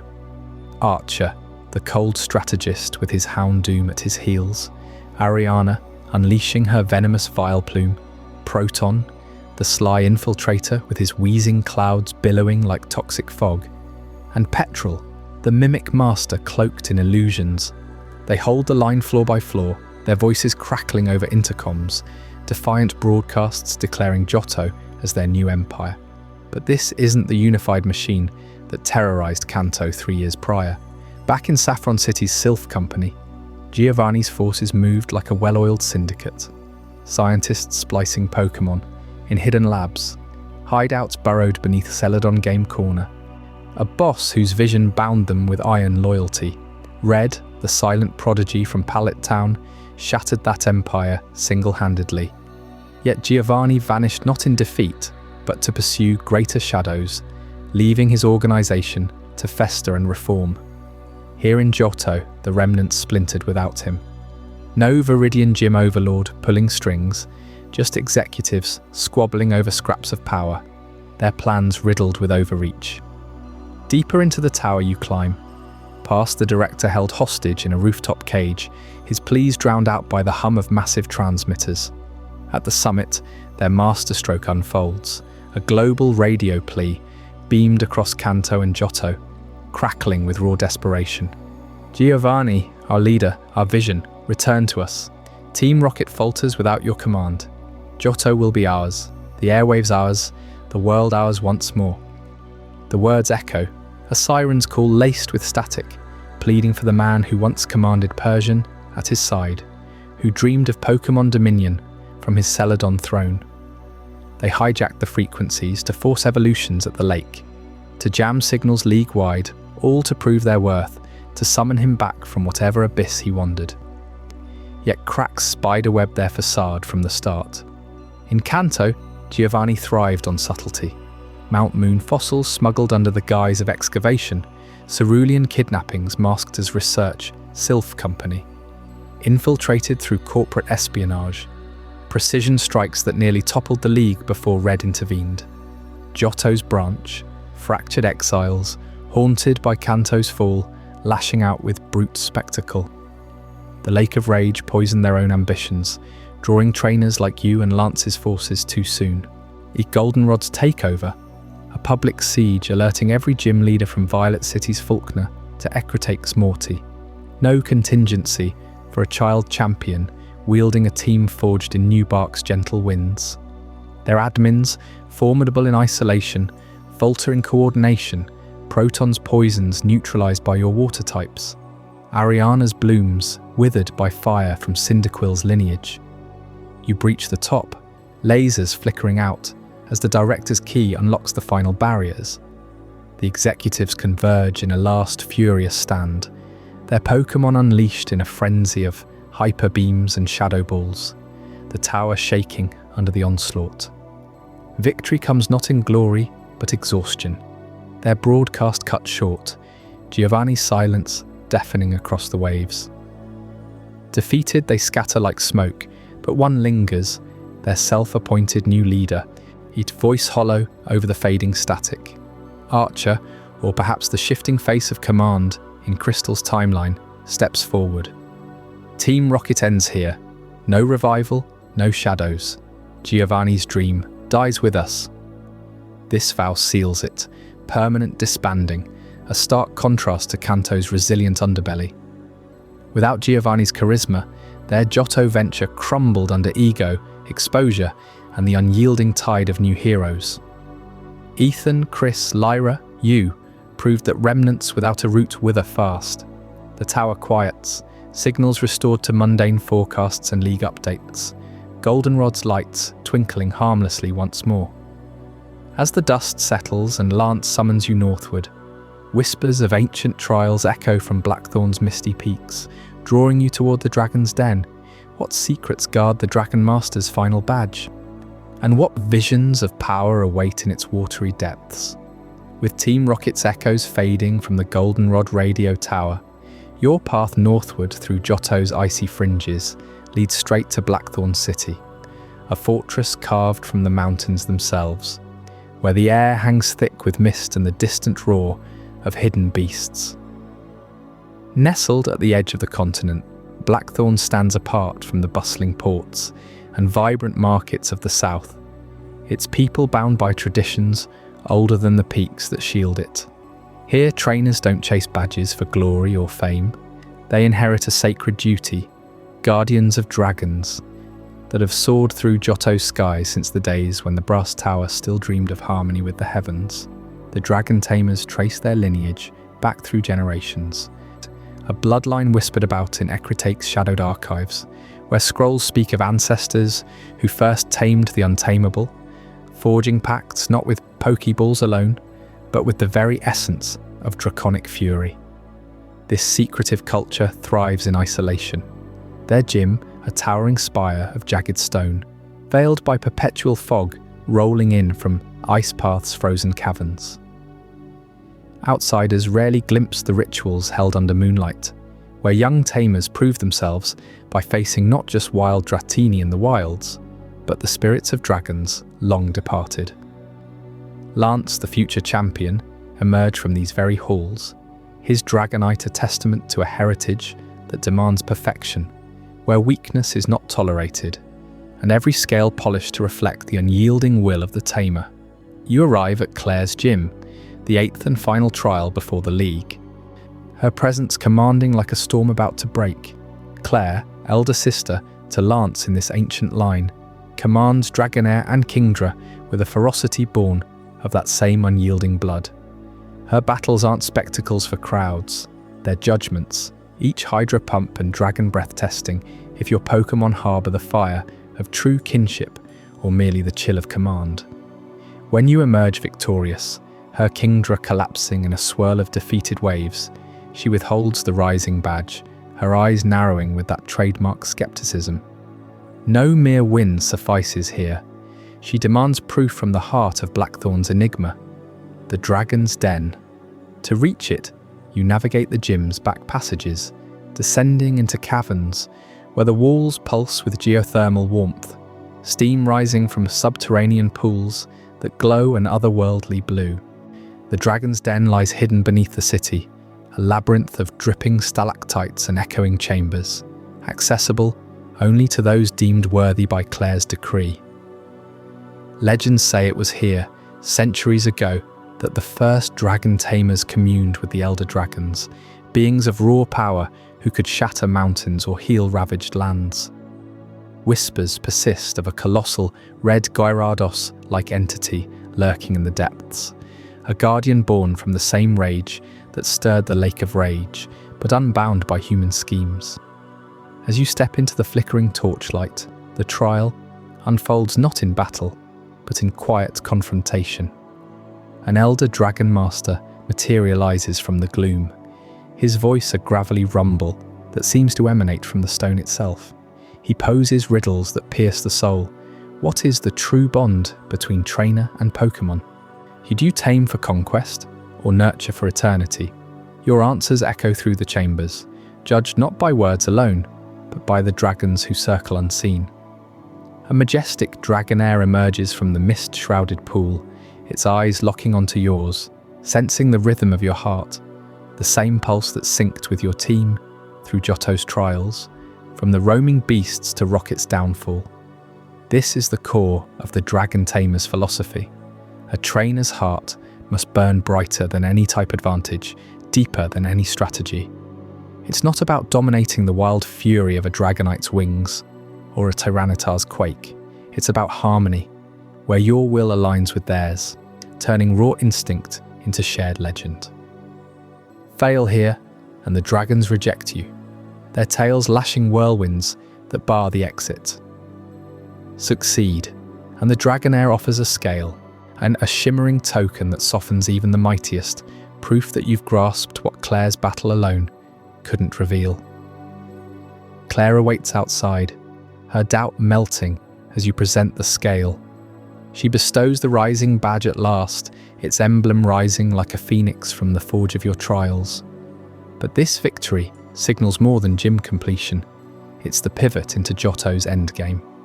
With all 8 badges secured, the Indigo Plateau beckons, home to the shared league of Kanto and Johto, where Lance himself enforces the ultimate test. Yet Claire's fall whispers of greater horizons, the 16-badge odyssey awaiting across the sea, a return to those Kanto roots twisted by 3 years of change, culminating in the silent vigil on Mount Silver. As the mists of Blackthorn swirl around you one final time, the dragon's approval lingers in your veins, urging you onward to horizons yet unveiled. Join me next in Chapter 15, the return to Kanto, where the bridges between regions reveal secrets that will redefine your entire journey. With Lance's badge secured and the weight of the Dragon Master's trial still echoing in your heart, you step out of Blackthorn's shadowed cliffs onto the salty deck of a ferry bound westward. The sea stretches endless under a twilight sky, carrying you back across the waves to Kanto, the region where it all began. Now 3 full years distant in time and legend, you've conquered Johto's trials, dismantled Rocket's fading shadows, and claimed the Indigo League throne against the Elite Four. Yet here you are, not retreating to rest, but sailing home for one more circuit, 8 more badges, a triumphant loop through the old familiar paths. That crossing hits like a wave of pure nostalgia, doesn't it? The horizon blurs Pallet Town's grassy hills with New Bark's sleepy dawn, as if the world has folded in on itself. Kanto waits, but not frozen in amber. 3 years have reshaped its edges since Red stormed through, toppling Giovanni and etching his name as the unbreakable champion. You arrive in Vermilion Port amid the cry of Wingle, the scent of sea salt mingling with faint engine smoke, and suddenly those childhood roots feel alive again, yet laced with quiet changes, whispers of time's gentle erosion. Your Johto victory feels complete at first, Lance's roar of approval still ringing as you stand atop the plateau. But the true capstone calls you back.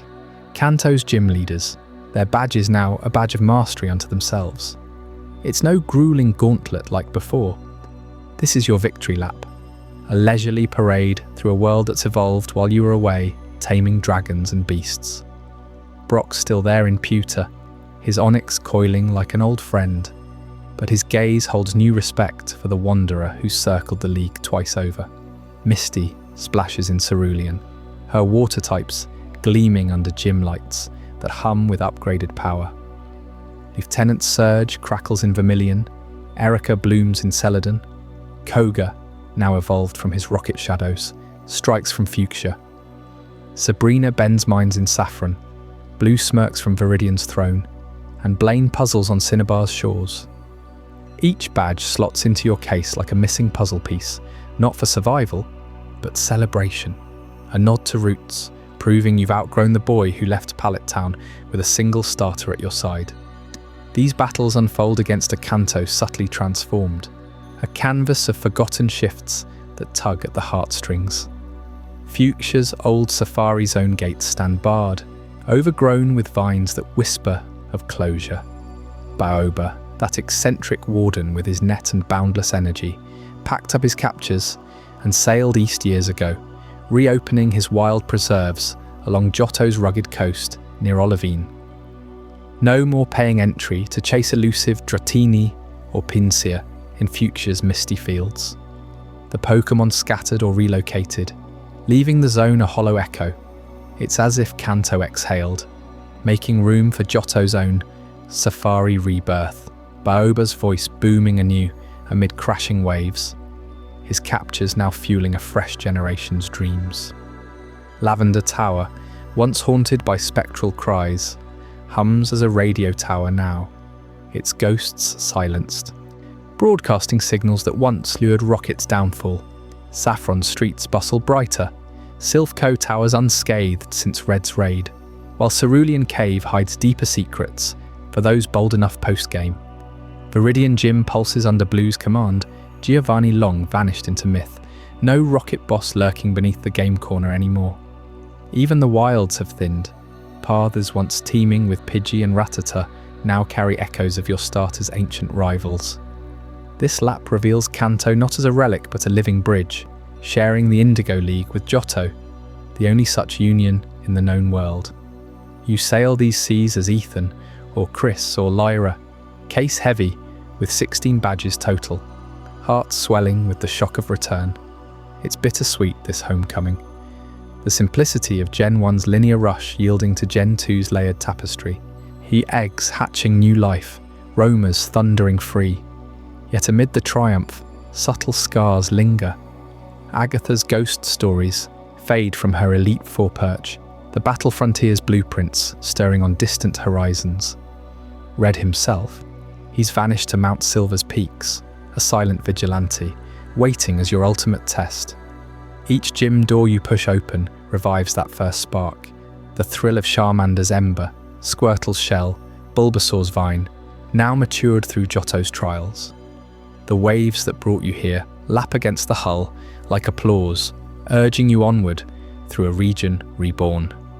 But not every shore welcomes you unchanged. As you chart your course south toward volcanic isles, rumours swirl of a catastrophe that scorched Cinnabar Island itself, its gym reduced to rubble, Blaine's puzzles scattered in ash. What unleashed that fury? Orbines, and how did it ripple through Kanto's fragile peace? Up next in Chapter 16, the Cinnabar Island catastrophe draws us into the heart of the blaze. I hope you're as amazed by this as I am. If you want to stay updated on more content like this, make sure to subscribe and join our community of curious minds. Trust me, what's coming next will challenge everything you thought you knew. As you collect those 8 Kanto badges on your victory lap, through a world that's shifted just enough to feel both familiar and strangely new, one island looms on the horizon like a scar on the sea. Cinnabar, once the beating heart of fire and puzzle-solving triumphs.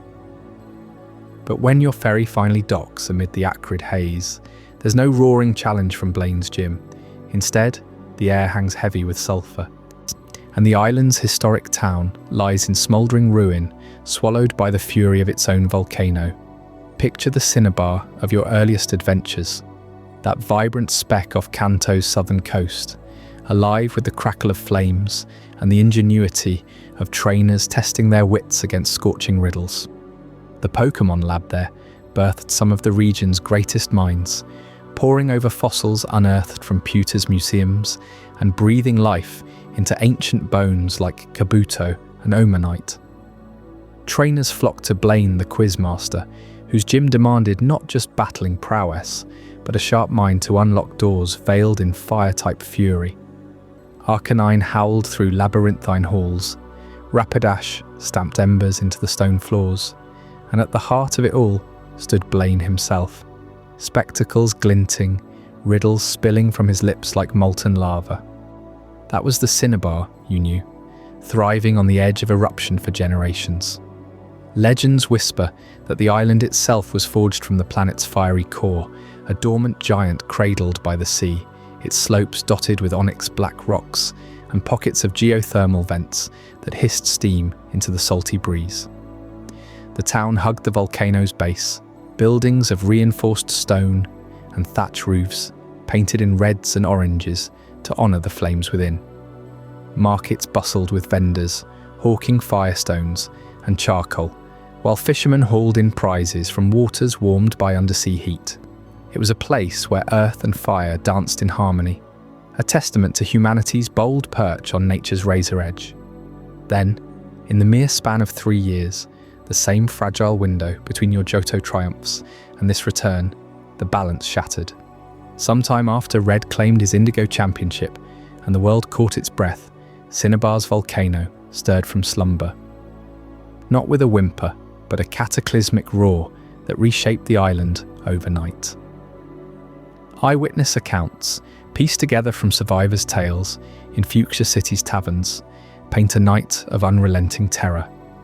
The ground trembled first, a low rumble building like the growl of an enraged Entei, cracking streets and toppling the Pokémon mansion, that once grand repository of research notes and forgotten experiments. Lava spewed forth in rivers of glowing orange, devouring wooden piers and stone walls alike. Ash clouds blotted the stars, turning day to choking twilight, while pyroclastic flows raced down the slopes at speeds no human could outrun. The historic town, with its labs and gym, vanished under layers of tephra and molten rock, the air thick with the roar of superheated gases and the desperate cries of fleeing Pokémon. Magmar herds stampeded into the surf, their fiery hides sizzling against the waves, while the sea itself boiled around the island's edges, birthing steam plumes that rose miles into the sky. By dawn, Cinnabar was a ghost, its volcano crowned with a fresh caldera, the old town entombed beneath feet of hardened slag. What makes this catastrophe all the more haunting is its timing. Just 3 years. In a region where ancient towers stand unmoved for centuries and legendary birds perch eternally, Kanto's geography proves heartbreakingly brittle. Think of it. The same seas that carried you from Vermilion to Diglett's Cave now lap at shores scarred by fresh lava fields. Mount Moon's caves, once stable hideouts for Clefairy, echo with aftershocks. Even the Indigo Plateau feels precarious, as if the Earth's anger simmers just beneath, ready to remind us that our gyms and leagues are but fleeting footholds on a living, breathing world. Amid the ashes rose Blaine, the unyielding quizmaster, his resilience a beacon in the devastation. Eyewitnesses swear they saw him, that fateful night, silhouetted against the inferno, directing evacuations with the calm precision of a gym battle. He herded trainers and civilians toward ferries, his Growlithe nipping at heels to spur the stragglers, while he himself lingered to salvage what research he could from the crumbling lab. Blaine lost his home, his gym, irreplaceable notes on fire-type evolutions, but not his fire. The flame within endures, he later confided to travellers, his voice steady as ever, riddles intact. Refusing to let Cinnabar's spirit flicker out, Blaine scouted the nearby Seafoam Islands, those mist-shrouded twins riddled with caves and home to Articuno's chill. There, amid dripping stalactites and echoing waves, he rebuilt. The new gym burrowed into the island's depths, a labyrinth of ice and fire, where challengers navigate geyser and frozen puzzles, battling his upgraded team of fire Pokémon adapted to the damp chill. Ninetales weaves illusions through the fog, Magmar thaws paths with bursts of flame, and Blaine himself waits at the core, spectacles fogged by humidity, ready with questions that cut deeper than any hydro pump. It's a testament to his grit, turning exile into evolution, proving that a true leader fans the embers into infernos anew. This eruption underscores Kanto's delicate tapestry, woven over those scant 3 years. While Johto's towers burn and reform across centuries, Cinnabar's fall happened in the blink of an eye, forcing gyms to migrate like Pokémon in migration season. Viridian's leadership shuffled after Giovanni. Lavender's tower morphed into a radio beacon, and now Cinnabar's legacy drifts on ocean currents to Seafoam. It whispers of impermanence, how the regions you conquered are alive, reshaping themselves faster than legends can catch up. Yet even as Blaine's new domain calls to you, testing your fire with icy trials, the true pinnacle awaits beyond these shifting shores. In Chapter 17, the Mount Silver Vigil, discover why the region's greatest champion vanished into eternal silence, guarding a summit that defies all who dare climb. True, from the mist-shrouded shores of the Seafoam Islands, where Blaine tends his flames amid the cavern's endless drip of salt water, your journey northward pulls you inexorably toward the spine of Kanto itself. Mount Silver looms like a frozen sentinel, its jagged peaks piercing the clouds, home to blizzards that claim the unwary and avalanches that bury entire expeditions. This isn't just any mountain, it's the deadliest in the known world, a place where winds howl at over 100 miles an hour and temperatures plummet to minus 40 degrees, turning breath to ice in an instant.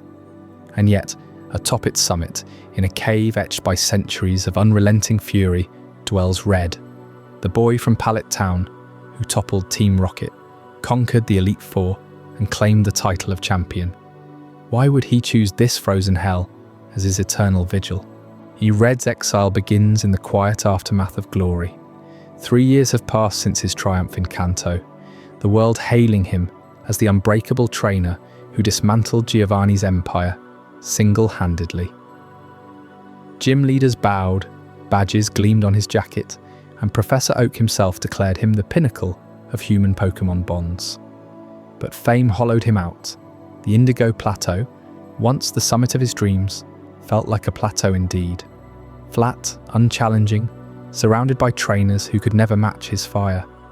He craved the raw edge of survival, the kind that sharpens instincts beyond badges or crowds. Mount Silver called to him not for its danger alone, but for its isolation. No cheering masses, no rival taunts, no easy victories. Here, blizzards strip away pretense, forcing endless battles against nature's fury and the wild Pokémon that thrive in its shadow. Fierce Alakazam haunting icy crevices, relentless Tyranitar carving paths through stone. Red climbed alone, his team at his side, vanishing into legend. Word spread through whispers, in goldenrod cafes and ecrotake inns. The silent champion trains there still, waiting for one worthy enough to breach his sanctuary. That silence defines him now, a profound choice that elevates Red beyond any rival you've faced. In the originals, he never spoke a word. Not to Oak, not to Blue, not even in victory. You, the player, embodied his voiceless drive, pressing A through every dialogue box, every Pokémon cry, a substitute for words unspoken.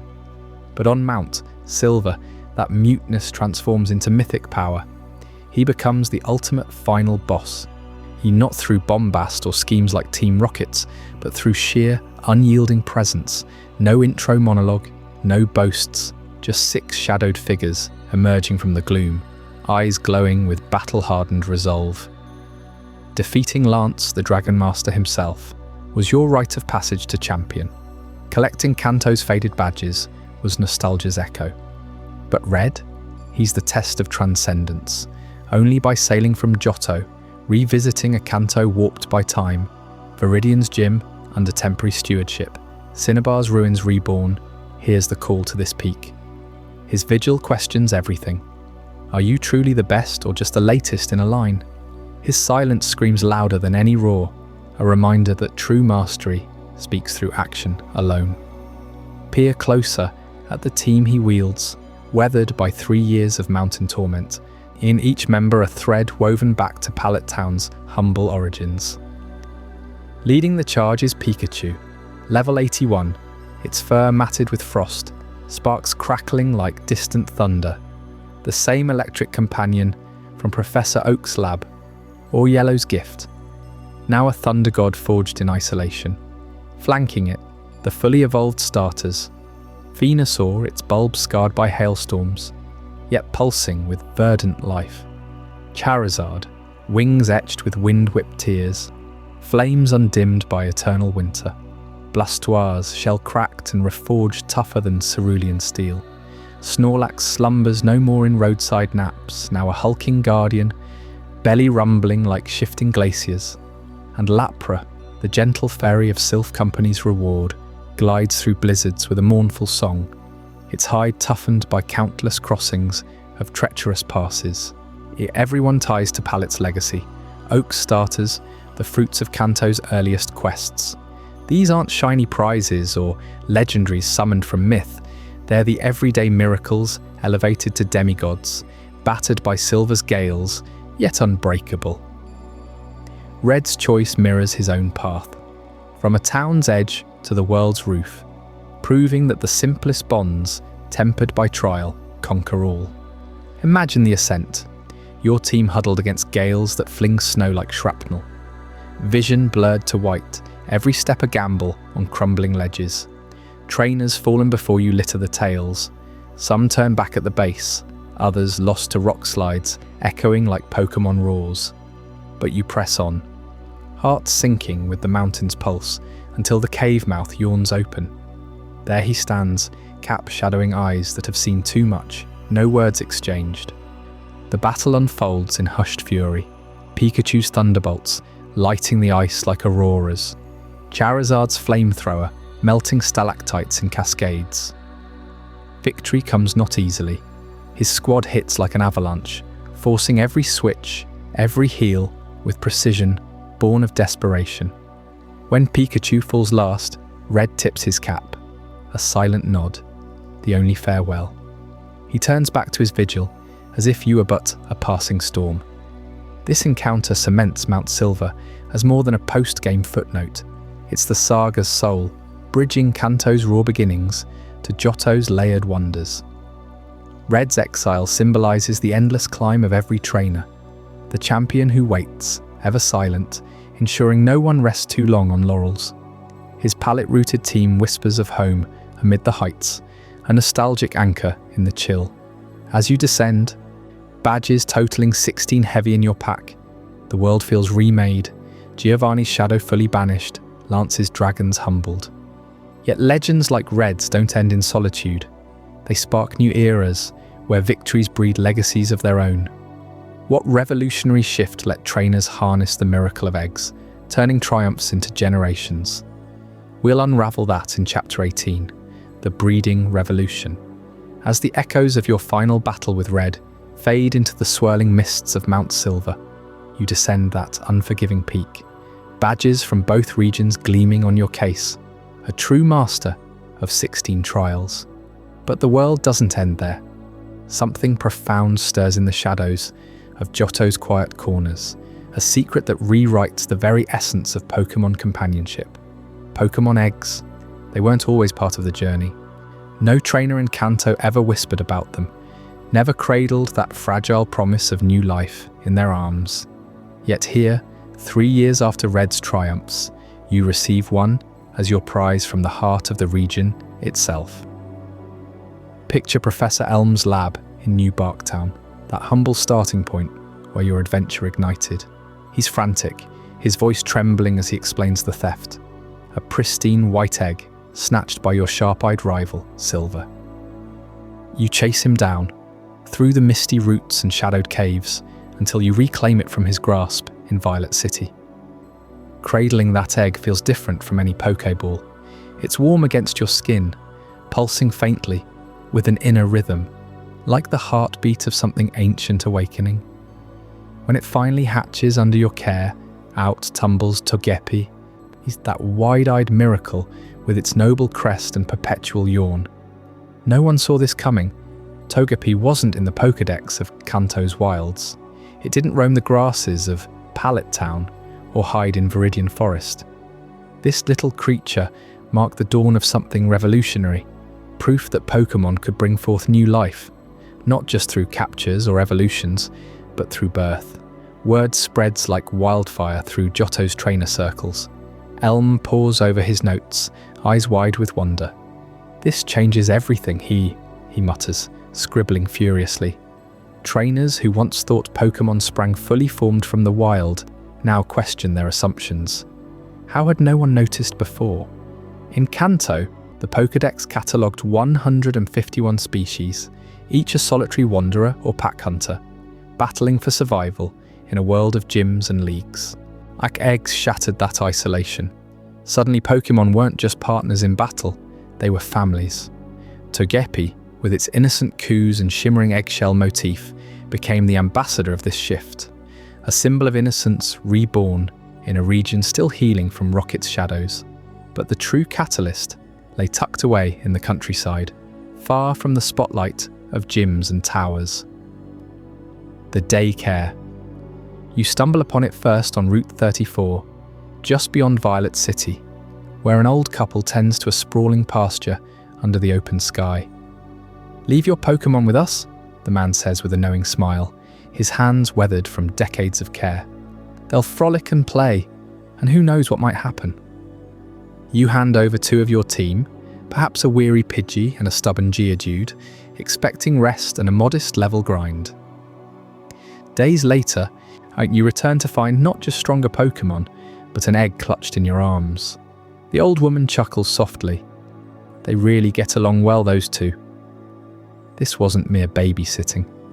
The daycare unlocked the hidden biology of Pokémon, revealing that when compatible species, ones sharing egg groups, those invisible threads of genetic kinship, are left to bond in peace, they produce offspring.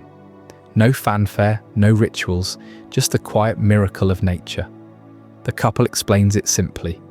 Pokémon left in their care eat, play, and sometimes. Well, nature takes its course. The eggs inherit moves from both parents, blending traits in ways wild encounters never could. A child of your starter and a traded exotic, carrying legacies from distant regions. Trainers across Johto flock to these havens, another on Route 34 in Crystal's enhanced world, and even one bridging to Kanto's shores near the water's edge. Yet this revelation begged a deeper puzzle, one that haunted scholars and trainers alike. Why had Kanto, birthplace of the League, remained blind to breeding for so long? Red himself, the boy who toppled Giovanni and conquered Indigo Plateau, never spoke of eggs. Oak's vast lab in Pallet Town archived data on evolutions triggered by stones or trades, but nothing on nests or hatcheries. Theories swirled like the fog on Route 10. Some pointed to the chaos of Team Rocket's reign. Experiments in Sylph Co. twisted Pokémon into shadows of themselves, diverting focus from natural wonders.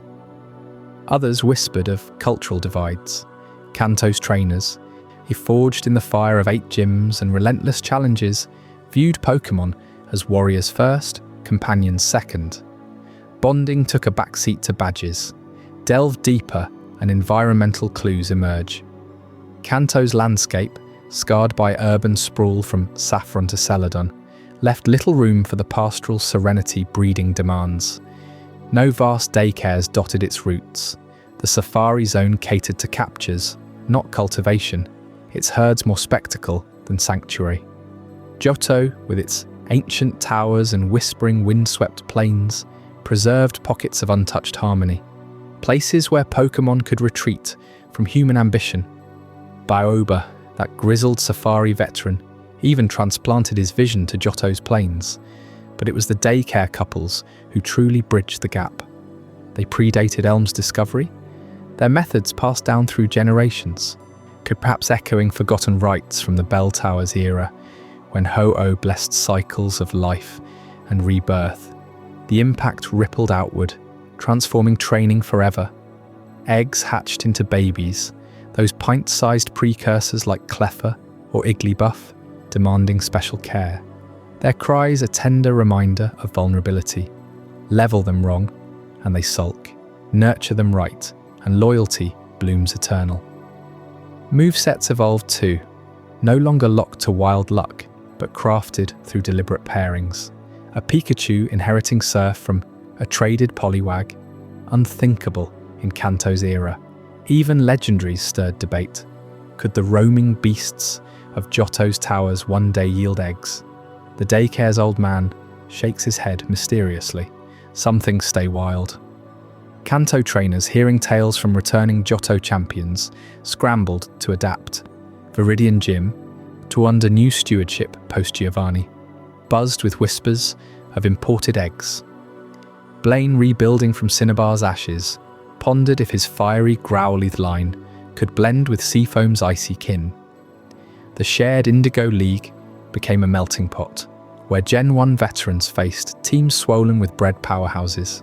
Red, atop his silver vigil, might have sensed the shift, a world growing beyond his silent conquests, where strength wasn't just forged in battle, but nurtured in cradles.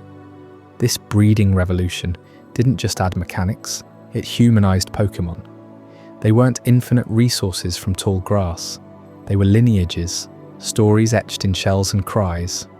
Elm's Egg became your first, but countless more followed, each a thread weaving Kanto's past into Johto's future. And as you ponder those fragile beginnings, questions linger about fractures in the timeline itself, worlds where these secrets diverged entirely. Up next, Chapter 19, Alternate Realities and Timelines, where we'll unravel the tangled threads of what-ifs that splinter the Pokémon world, from erased legends to shadows of trainers who never were. As the mystery of Pokémon eggs unfolded in Johto, revealing how even the simplest pairings in a daycare could birth new life. Like that precious Togepi, you might wonder how such discoveries reshaped not just biology, but the very fabric of the world's history. What if those eggs weren't the only surprises hiding in plain sight? What if the Kanto you first explored as Red held echoes of paths untaken, timelines branching like roots beneath the earth? Consider the core saga that defined your earliest adventures. In the original Red and Blue, you stepped out from Pallet Town into a world untouched by Johto's shadows. Team Rocket's schemes unraveled under your hand alone. Myth Moon's fossils guarded, Cerulean City's gym protected, Sylph Company's takeover crushed in Saffron's gleaming towers. You claimed the Indigo League, left Giovanni's Viridian gym hollow, and vanished into legend. Your silence on Mount Silver, a whisper that echoed 3 years later. Gold and Silver picked up right there, with Ethan or Chris sailing from New Barktown into a Johto alive with resurgence. Team Rocket, fragmented but fierce, seized the radio tower in Goldenrod, their plans to broadcast a signal resurrecting their lost boss thwarted by your growing team. 16 badges later, 8 from Johto's misty gyms, 8 more from Kanto's evolved leaders, you climbed Mount Silver to face that silent figure from your past, the original champion whose Pikachu sparked thunder across the summit.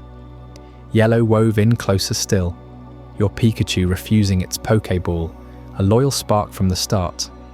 The story mirrored the classics, yet Pikachu's glow lit familiar paths with fresh warmth, battling rivals who admired your bond, uncovering the same rocket hideouts beneath Celadon's casino lights. You still became the one who silenced the organization's echoes, your victory lap through Kanto unchanged.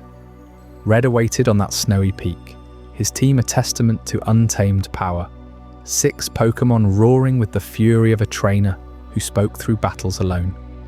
But then came Let's Go, Pikachu and Let's Go, Eva, a shimmering reflection that feels both intimate and utterly apart.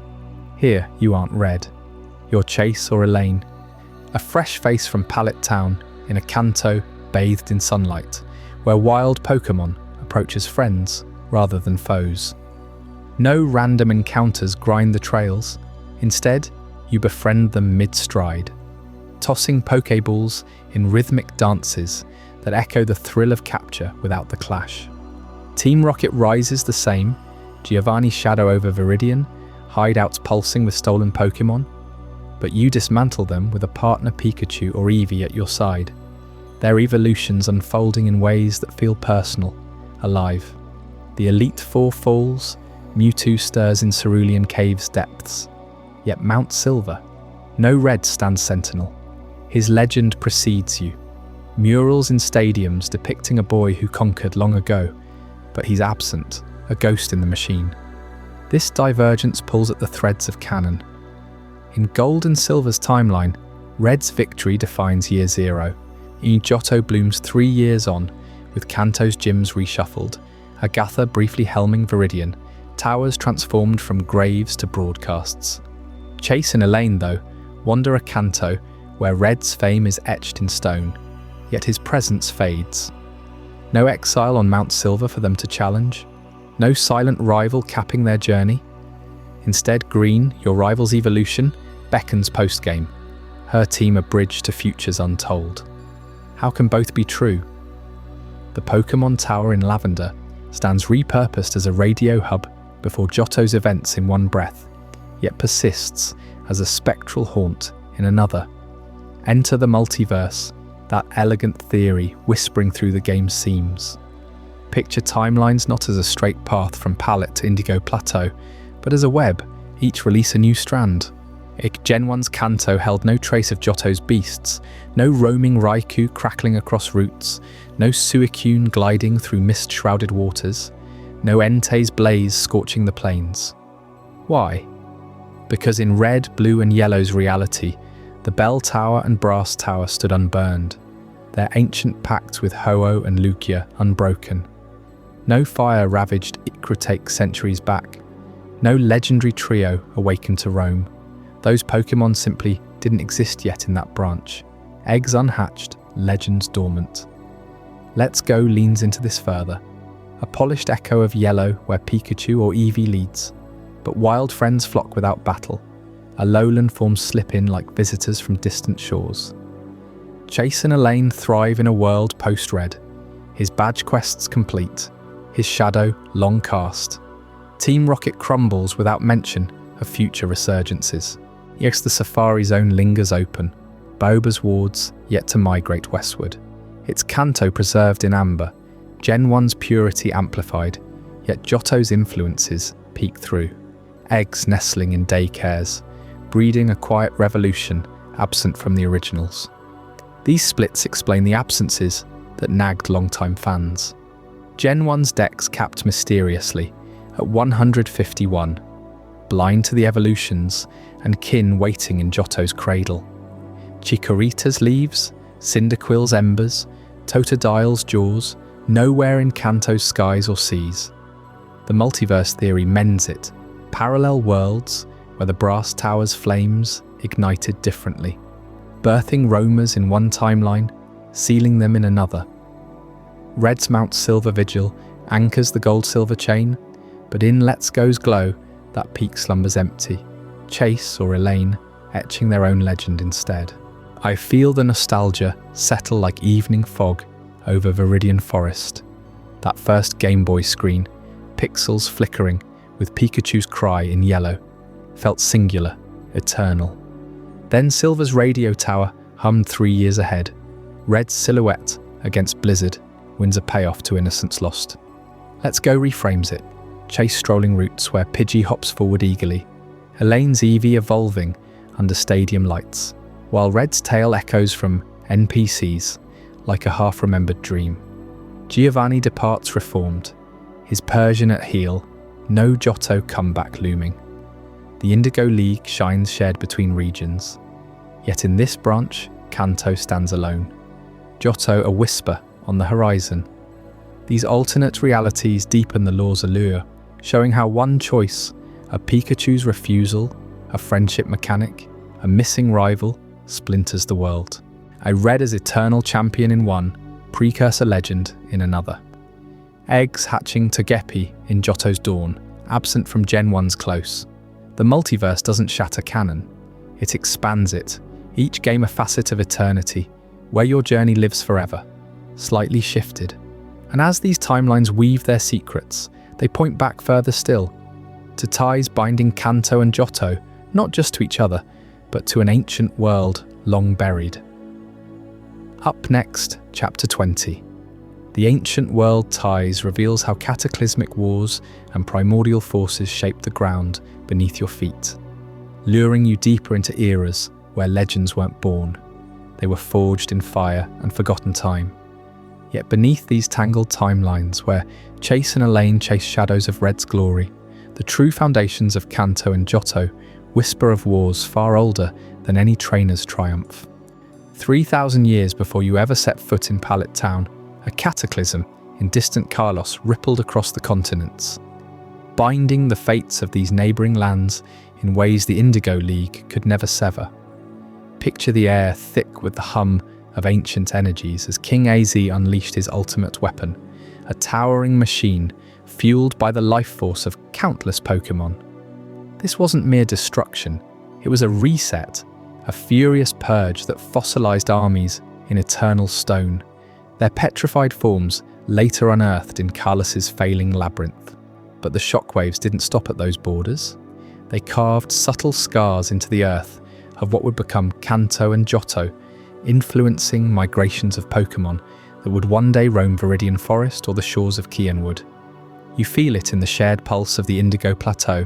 Here, that towering arena straddling the Kanto-Johto divide, built atop ley lines still echoing from Kalus's fall. Historians in the Pokémon world debate the exact founding of the League. Some say mere centuries ago, a fragile alliance forged amid tower fires and beast awakenings, but its roots drink from that ancient well. The war's energies seeped into the soil, awakening latent powers that trainers like Red and Ethan would harness without ever knowing their source. And at the heart of it all looms Arceus, the original one, whose divine handprint shapes the borderlands between Johto and the ancient cradle of Sinnoh. Long before the gyms rose or badges gleamed, Arceus willed the plates of creation into being, moulding continents from primordial chaos. In those dawn moments, it dragged landmasses together, forming the rugged highlands where Johto's mists meet Sinnoh's eternal snows, territories that now guard Mount Silver's silent vigil and Coronet's spear-like peak. Regigigas, the colossal continent Pokémon, served as Arceus's titan architect, hauling crags and valleys into place with raw, unstoppable force. It sculpted the Regis, those stoic guardians of ice, lightning and stone, to watch over the New World Order, embedding them deep in ruins, predating any human settlement. These behemoths slumbered through Kalus's war, their forms untouched by AZ's wrath, only stirring in eras when the balance teetered once more. In Johto's Ecruteak, you sense their echo in the brass tower's charred bones. Built hundreds of years ago, not just for Ho-Oh and Lugia, but as a beacon against the old continental tremors. Even Eternatus, that writhing dragon from Galar's skies 20,000 years past, crashed into the world before the Indigo League's first challenge was issued. Its full-birthed Gigantamax energies that diffused across oceans, infusing the very air Kanto's wild Pokémon breathe. Fossils in Mount Moon's depths, those helix-twisted remnants, hint at this primordial invasion, creatures warped by Eternatus's poison, long before Team Rocket's crude experiments echoed its legacy in Sylph Company's labs. These ancient ties explain why Johto's legendary beasts roam with such restless fury, why Kanto's elite four-chamber feels like a throne carved from eternity. The Indigo League, for all its pomp, stands on ground laid by gods and titans, a fragile stage where Red's exile and your own badge quests play out against a backdrop of cosmic design. Arceus didn't just create, it connected, weaving Kalus's war scars into Johto's towers and Sinnoh's myths, ensuring that every Pikachu spark or Typhlosion roar carries the weight of millennia. As you drift toward the forgotten corners of Johto's wild preserves, where Baoba transplanted Kanto's Safari Zone dreams into new soil, you'll uncover how these ancient influences lingered in the captures that changed everything. Up next, Chapter 21, The Legacy of the Johto Safari Zone, where rare beasts from primordial times found their final sanctuary, waiting for you to rediscover them. As the echoes of Arceus's ancient will lingered in the borderlands between Johto and Sinnoh, shaping vast wilds teeming with forgotten species, a quieter revolution unfolded in the heart of these regions, one driven not by gods or wars, but by a single man's unyielding dream to safeguard Pokémon on the brink. In Kanto, the Safari Zone had long stood as a verdant jewel amid the bustling ports and gyms, a sprawling reserve where trainers traded their Pokeballs for bait and cameras, wandering misty grasslands and tangled swamps to glimpse rarities like Kangaskhan herds or Dratini gliding through the hidden streams. But by the time the fires of Cinnabar cooled and Red's legend faded into Mount, Silver's shadows, that sanctuary faced an uncertain fate. Urban sprawl crept closer, habitats dwindled under the weight of progress, and rare Pokémon began slipping away, unable to thrive in a land squeezed by human ambition. The gates closed, the paths overgrown, leaving only whispers of what once roamed free. Enter Baoba, the grizzled warden whose heart beat in rhythm with every rustle of grass and distant cry. He'd poured his life into Kanto's safari zone, innovating with safari balls that captured without conquest, fostering a place where trainers learned patience over power. Devastated by the closure, he refused to let his vision die. You could find him there one last time, near the silent entrance in Fuchsia City, challenging passers-by to rediscover 30 elusive species amid the abandoned enclosures, proof that the wild still held secrets worth preserving. With each catch reported back, his eyes lit up, not with triumph, but resolve. This isn't the end, he'd declare, voice gravelly with years of wind and rain. I'm taking this dream west to Johto, where the land remembers how to breathe. And so, Baoba crossed the waves. He's settling in the rugged outskirts beyond Kianwood City, where Route 48 unfurled into cliffs kissed by sea spray and plains that stretch toward forgotten horizons. Here, in heart gold and soul silver, he unveiled his masterpiece, the new Johto Safari Zone, grander than its Kanto predecessor, a living tapestry of habitats tailored to the whims of nature itself. No longer a fixed maze of zones, this was customization reborn. Baoba introduced the area customization system, letting dedicated visitors swap out blocks of land, swapping arid dunes for peak forests, or flooding meadows into watery havens. Meadow for grassy expanses, teeming with paras and execute. Peak for sheer rocky faces, where onyx coiled and geodude clung. Rocky for craggy outcrops hiding rhyhorn. Wetland for murky pools, drawing polywag and whooper. And desert for sun-baked sands, where trapinch burrowed deep. Each swap took time, a deliberate ritual mirroring the patience Baoba preached, ensuring Pokémon thrived in environments echoing their ancestral homes. Trainers flocked from afar, baiting their way through these bespoke wilds, uncovering treasures like the elusive safari-exclusive evolutions waiting to hatch from eggs nurtured in daycares nearby. Baoba's touch extended further. He'd greet you personally upon entry, his booming laugh cutting through the humid air, sharing tales of Kanto's ghosts while handing over 30 safari balls. Return with catches, and he'd reward you with rare items, each one a nod to the old ways refined for a new era. This wasn't mere preservation, it was evolution, a safari experience molded to celebrate diversity, where every customized acre became a sanctuary, pulling rare species back from the edge. Yet Baoba's legacy intertwined with broader tides of change.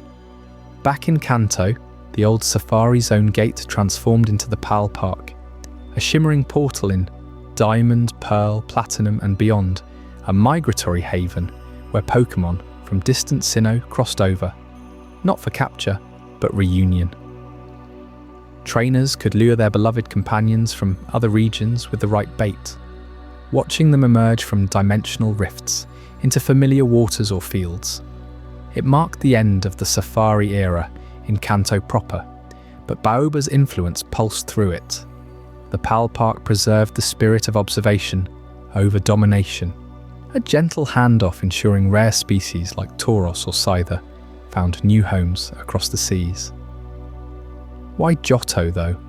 Why did this western neighbour become the ultimate refuge for Pokémon Kanto could no longer sustain? Picture the contrast. Kanto's coasts choked with docks and cities, its mountains echoing with gym battles and rocket schemes, leaving little room for the shy, the massive, the ancient. Johto, born 3 years after those upheavals, stretched with untamed plateaus, fog-shrouded routes, and ruins whispering of Hawash and Lugia. Its people, steeped in traditions from Ekrutek's dance halls to the burned tower's rebirth, revered the wild heart. Baoba saw it instantly. The fertile plains near Olivine, the cliffside winds of Kianwood, perfect for species fleeing Kanto's squeeze. Johto absorbed them seamlessly. The roaming beasts awakened from towers, the eggs hatching new generations, even strays from Palpark's migrations. It became a living arc, where Tauros thundered across customized meadows, Fampi trumpeted from desert blocks, and Doduo sprinted eternally, safe from extinction's shadow. Baoba's wards flourished here, populations rebounding as trainers customized zones to mimic lost habitats. Perhaps a wetland echoing Cerulean Cape's mists, drawing Lotad from afar, or peaks rivaling Victory Road's crags for Aaron to claim. He even dreamed bigger, hinting at expansions that blurred lines between regions, pulling in Hoenn rarities or Sinnoh wanderers tied to those ancient borderlands we explored last. Through it all, Baoba stood sentinel, his Johto safari a testament to adaptation, where preservation meant not stasis, but vibrant reinvention. Generations later, echoes of his work linger in every Pokémon reserve, every migratory path. Yes, the rare species he championed, those Kanto relinquished, now define Johto's soul, a quiet victory over time's relentless march.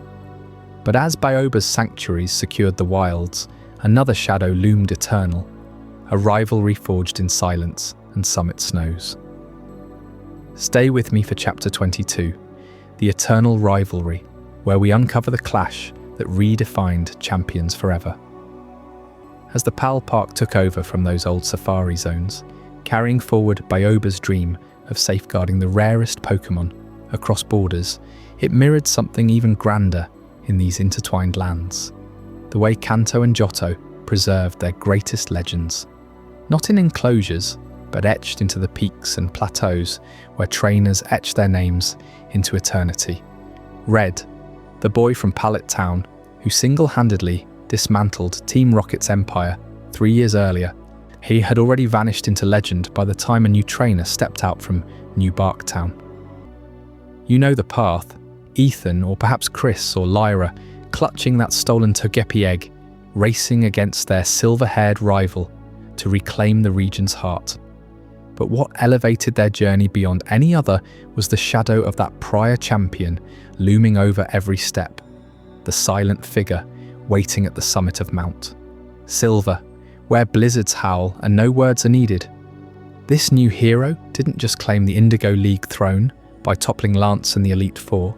No, they pressed onward, sailing back to Kanto's shores to gather those 8-storied badges anew. Viridian's earth-shaking might under Giovanni's shadow, though he'd long abandoned it, Celadon's blooming grace, the electric fury of Vermilion, 16 badges in total, a gauntlet unmatched in any other corner of the Pokémon world, forging them into something worthy of the ultimate test. And there, atop Mount Silver, the clash unfolds, not as a mere rematch, but as the defining rift between eras. Red, embodiment of Kanto's raw beginnings, a world of straightforward gyms, hidden Mewtwo's in cerulean depths, and a Team Rocket toppled by one determined kid with his Pikachu at his heels. No eggs hatching in daycares, no roaming legendary beasts born from ancient calamity. Just pure, unyielding ascent to champion, then exiles into contemplative silence. Against him stands gold, or silver, crystal's sharpened edge, the child of Johto's expanded tapestry. 3 years of evolution, radio towers seized by rocket remnants, hungry for resurgence. Huahui towers in Ekrutek whispering of fires from centuries past that birthed Raiku's thunder, Entei's blaze, Suicuna's crystal streams, Ho-Oh's rainbow rebirth, Lugia's oceanic vigil. This trainer commands a roster, deepened by breeding's gentle miracle, by the day's cycle, influencing nature's and growth. Their battle isn't trainer against trainer, it's Genesis against Renaissance, the first spark versus the enduring flame. Why does this rivalry tower above all others? You might wonder. as the wind whips across that frozen peak? Because Kanto and Johto alone share the Indigo Plateau's sacred league. No other regions bind their fates so inextricably. Picture the plateau's vast arena, ringed by those unyielding mountains, where Kanto's victors once ended their quests, only for Johto's champions to return. Badges gleaming from both sides of the divide. It's world-building at its purest gold standard. Not isolated islands of story, but a continuous thread. Team Rocket's defeat echoes across the sea. Lavender's haunted tower morphs into a broadcasting spire. Even Byoba himself drifts from Cinnabar's closure to Johto's plains, stitching the regions seamless. Red's victory over Gold cements it. The old era bows, but never breaks. He retreats deeper into his vigil, a final boss for generations. His team a wall of perfected silence, the loyal Pikachu, the thunderous Zapdos perhaps, or that Venusaur rooted in Palette's soil. Gold descends, changed, the cycle renewed. Yet the legends persist, roaming free. Choose your starter in Johto, and one beast shadows you even into Kanto's familiar wilds, a bridge of fire, lightning, or water linking the twins. As the sun dips low over the Indigo Plateau now, painting those jagged ridges in hues of molten amber and deepening indigo, you can almost feel the weight of it all. Ho-Oh arcs across the horizon, feathers trailing renewal's promise, while Lugia stirs unseen in the depths below. The beasts prowl the plains, eternal wanderers born from ruin and redemption. Red's silhouette endures on his mountain throne, awaiting the next who dares 16 badges and a lifetime's growth. This is the eternal rivalry, where eras collide and world-building breathes alive, not in isolation, but in shared sunsets that whisper of legends yet to rise. What did you think of this journey? I'd love to hear your thoughts in the comments below. If this changed your perspective or taught you something new, consider subscribing for more mind-expanding content. And if you know someone who would find this as fascinating as you did, share it with them. These are the kind of conversations that matter.